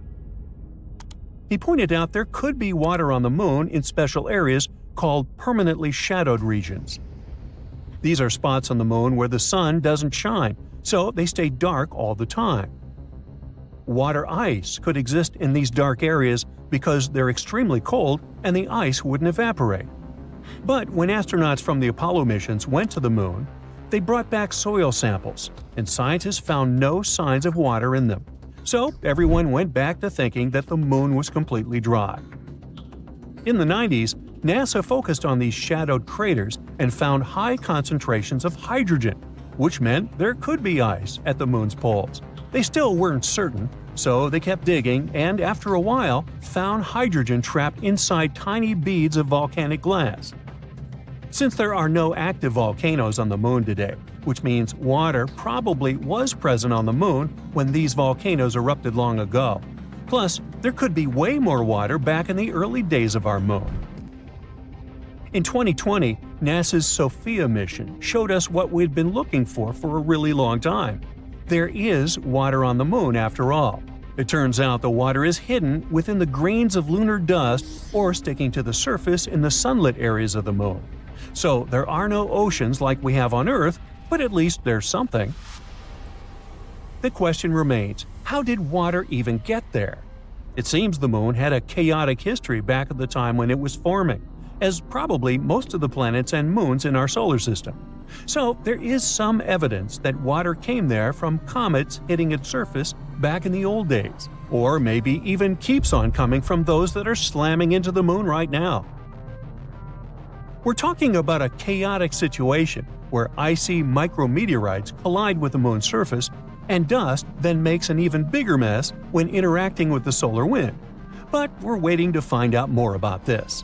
Because, as we all know, when you mention water, you also inevitably talk about life. That's why we want to know more, for instance, about all that ice hidden in polar craters on the moon. Maybe it can teach us more about how life developed on Earth. Maybe comets brought all the necessary elements here. Then, what if there are some of those elements stuck in the ice on the moon, too?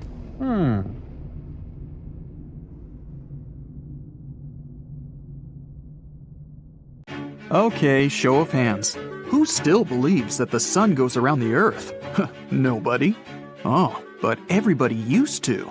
It sure looks like it does. The sun comes up in the east, the sun goes down in the west. The sun comes up in the east again, so the sun goes around the Earth. It seems intuitively irrefutable, and it is so. But it's not true. The sun doesn't go around the Earth. Everybody knows that, but only now. So why do people still believe the moon goes around the Earth? It's not true either. We have to go back over 500 years to begin to get an idea of how hard it is for science to change universally accepted facts. Nicholas Copernicus, around 1510, was the first to propose a heliocentric, sun-centered solar system, but he didn't do it publicly. Copernicus privately circulated letters to other astronomers explaining why the accepted fact of an Earth-centered solar system should be scrapped in favor of a more straightforward, more astronomically correct, sun-centered solar system. Copernicus's difficulty in promoting the sun-centered solar system depended on another bold conceptual innovation, that the Earth rotates.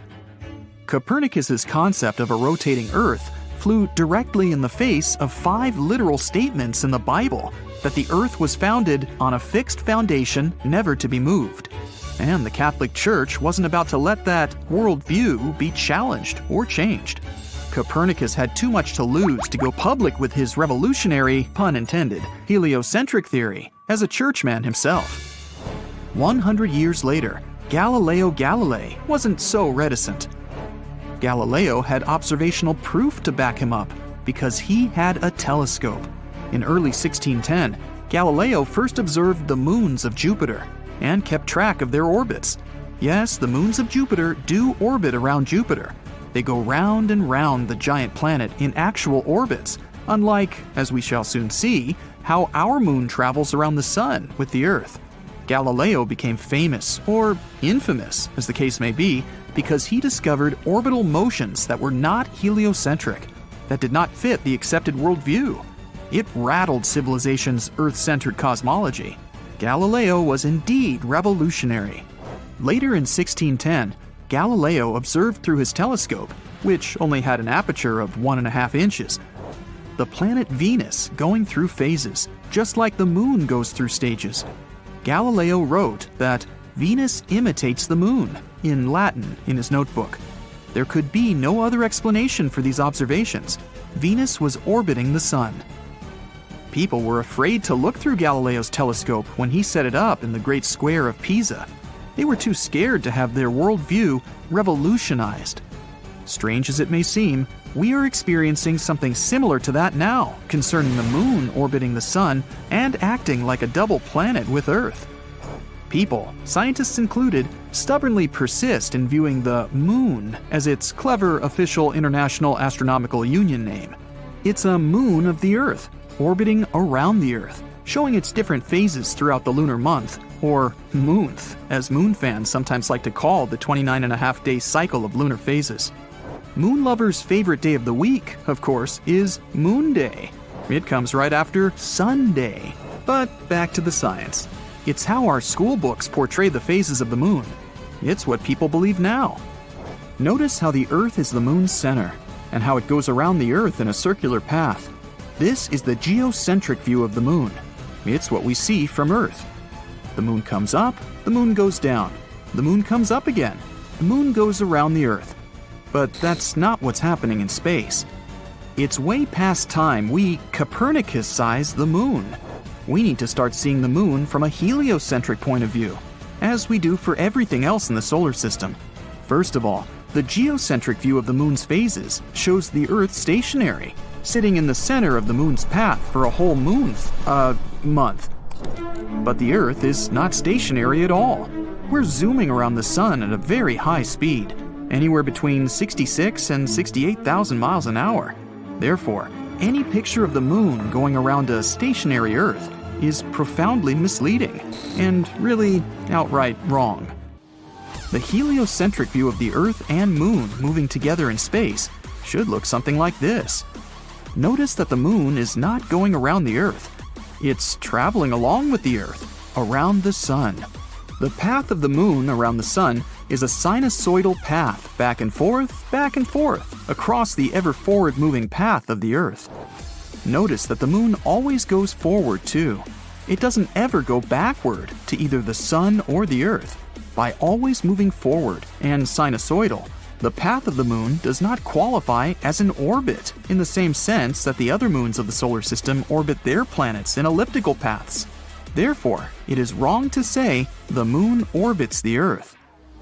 The moon orbits the sun along with the Earth, or the moon and the Earth both orbit the sun, are statements Copernicus and Galileo would approve of. But science today has difficulty accepting a heliocentric view of the moon.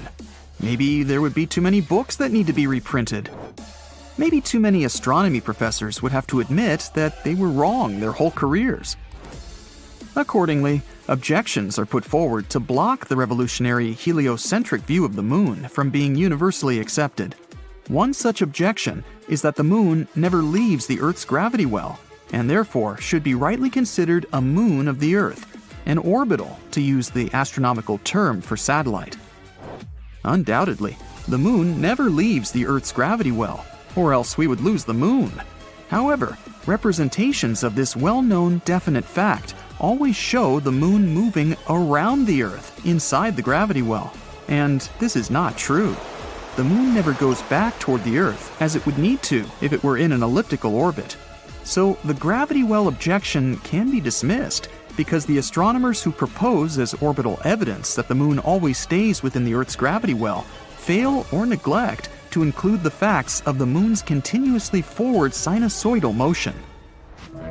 Escape velocity for the moon to leave Earth's gravity well is reported to be about 2,684 miles per hour. Relative to the Earth, the moon presently moves about 2,238 miles per hour. What kind of impact would it take to accelerate the moon that extra 450 miles per hour needed to knock it out of Earth's gravity well? If anyone wants to compute that, you're most welcome to put your answer in the comments section.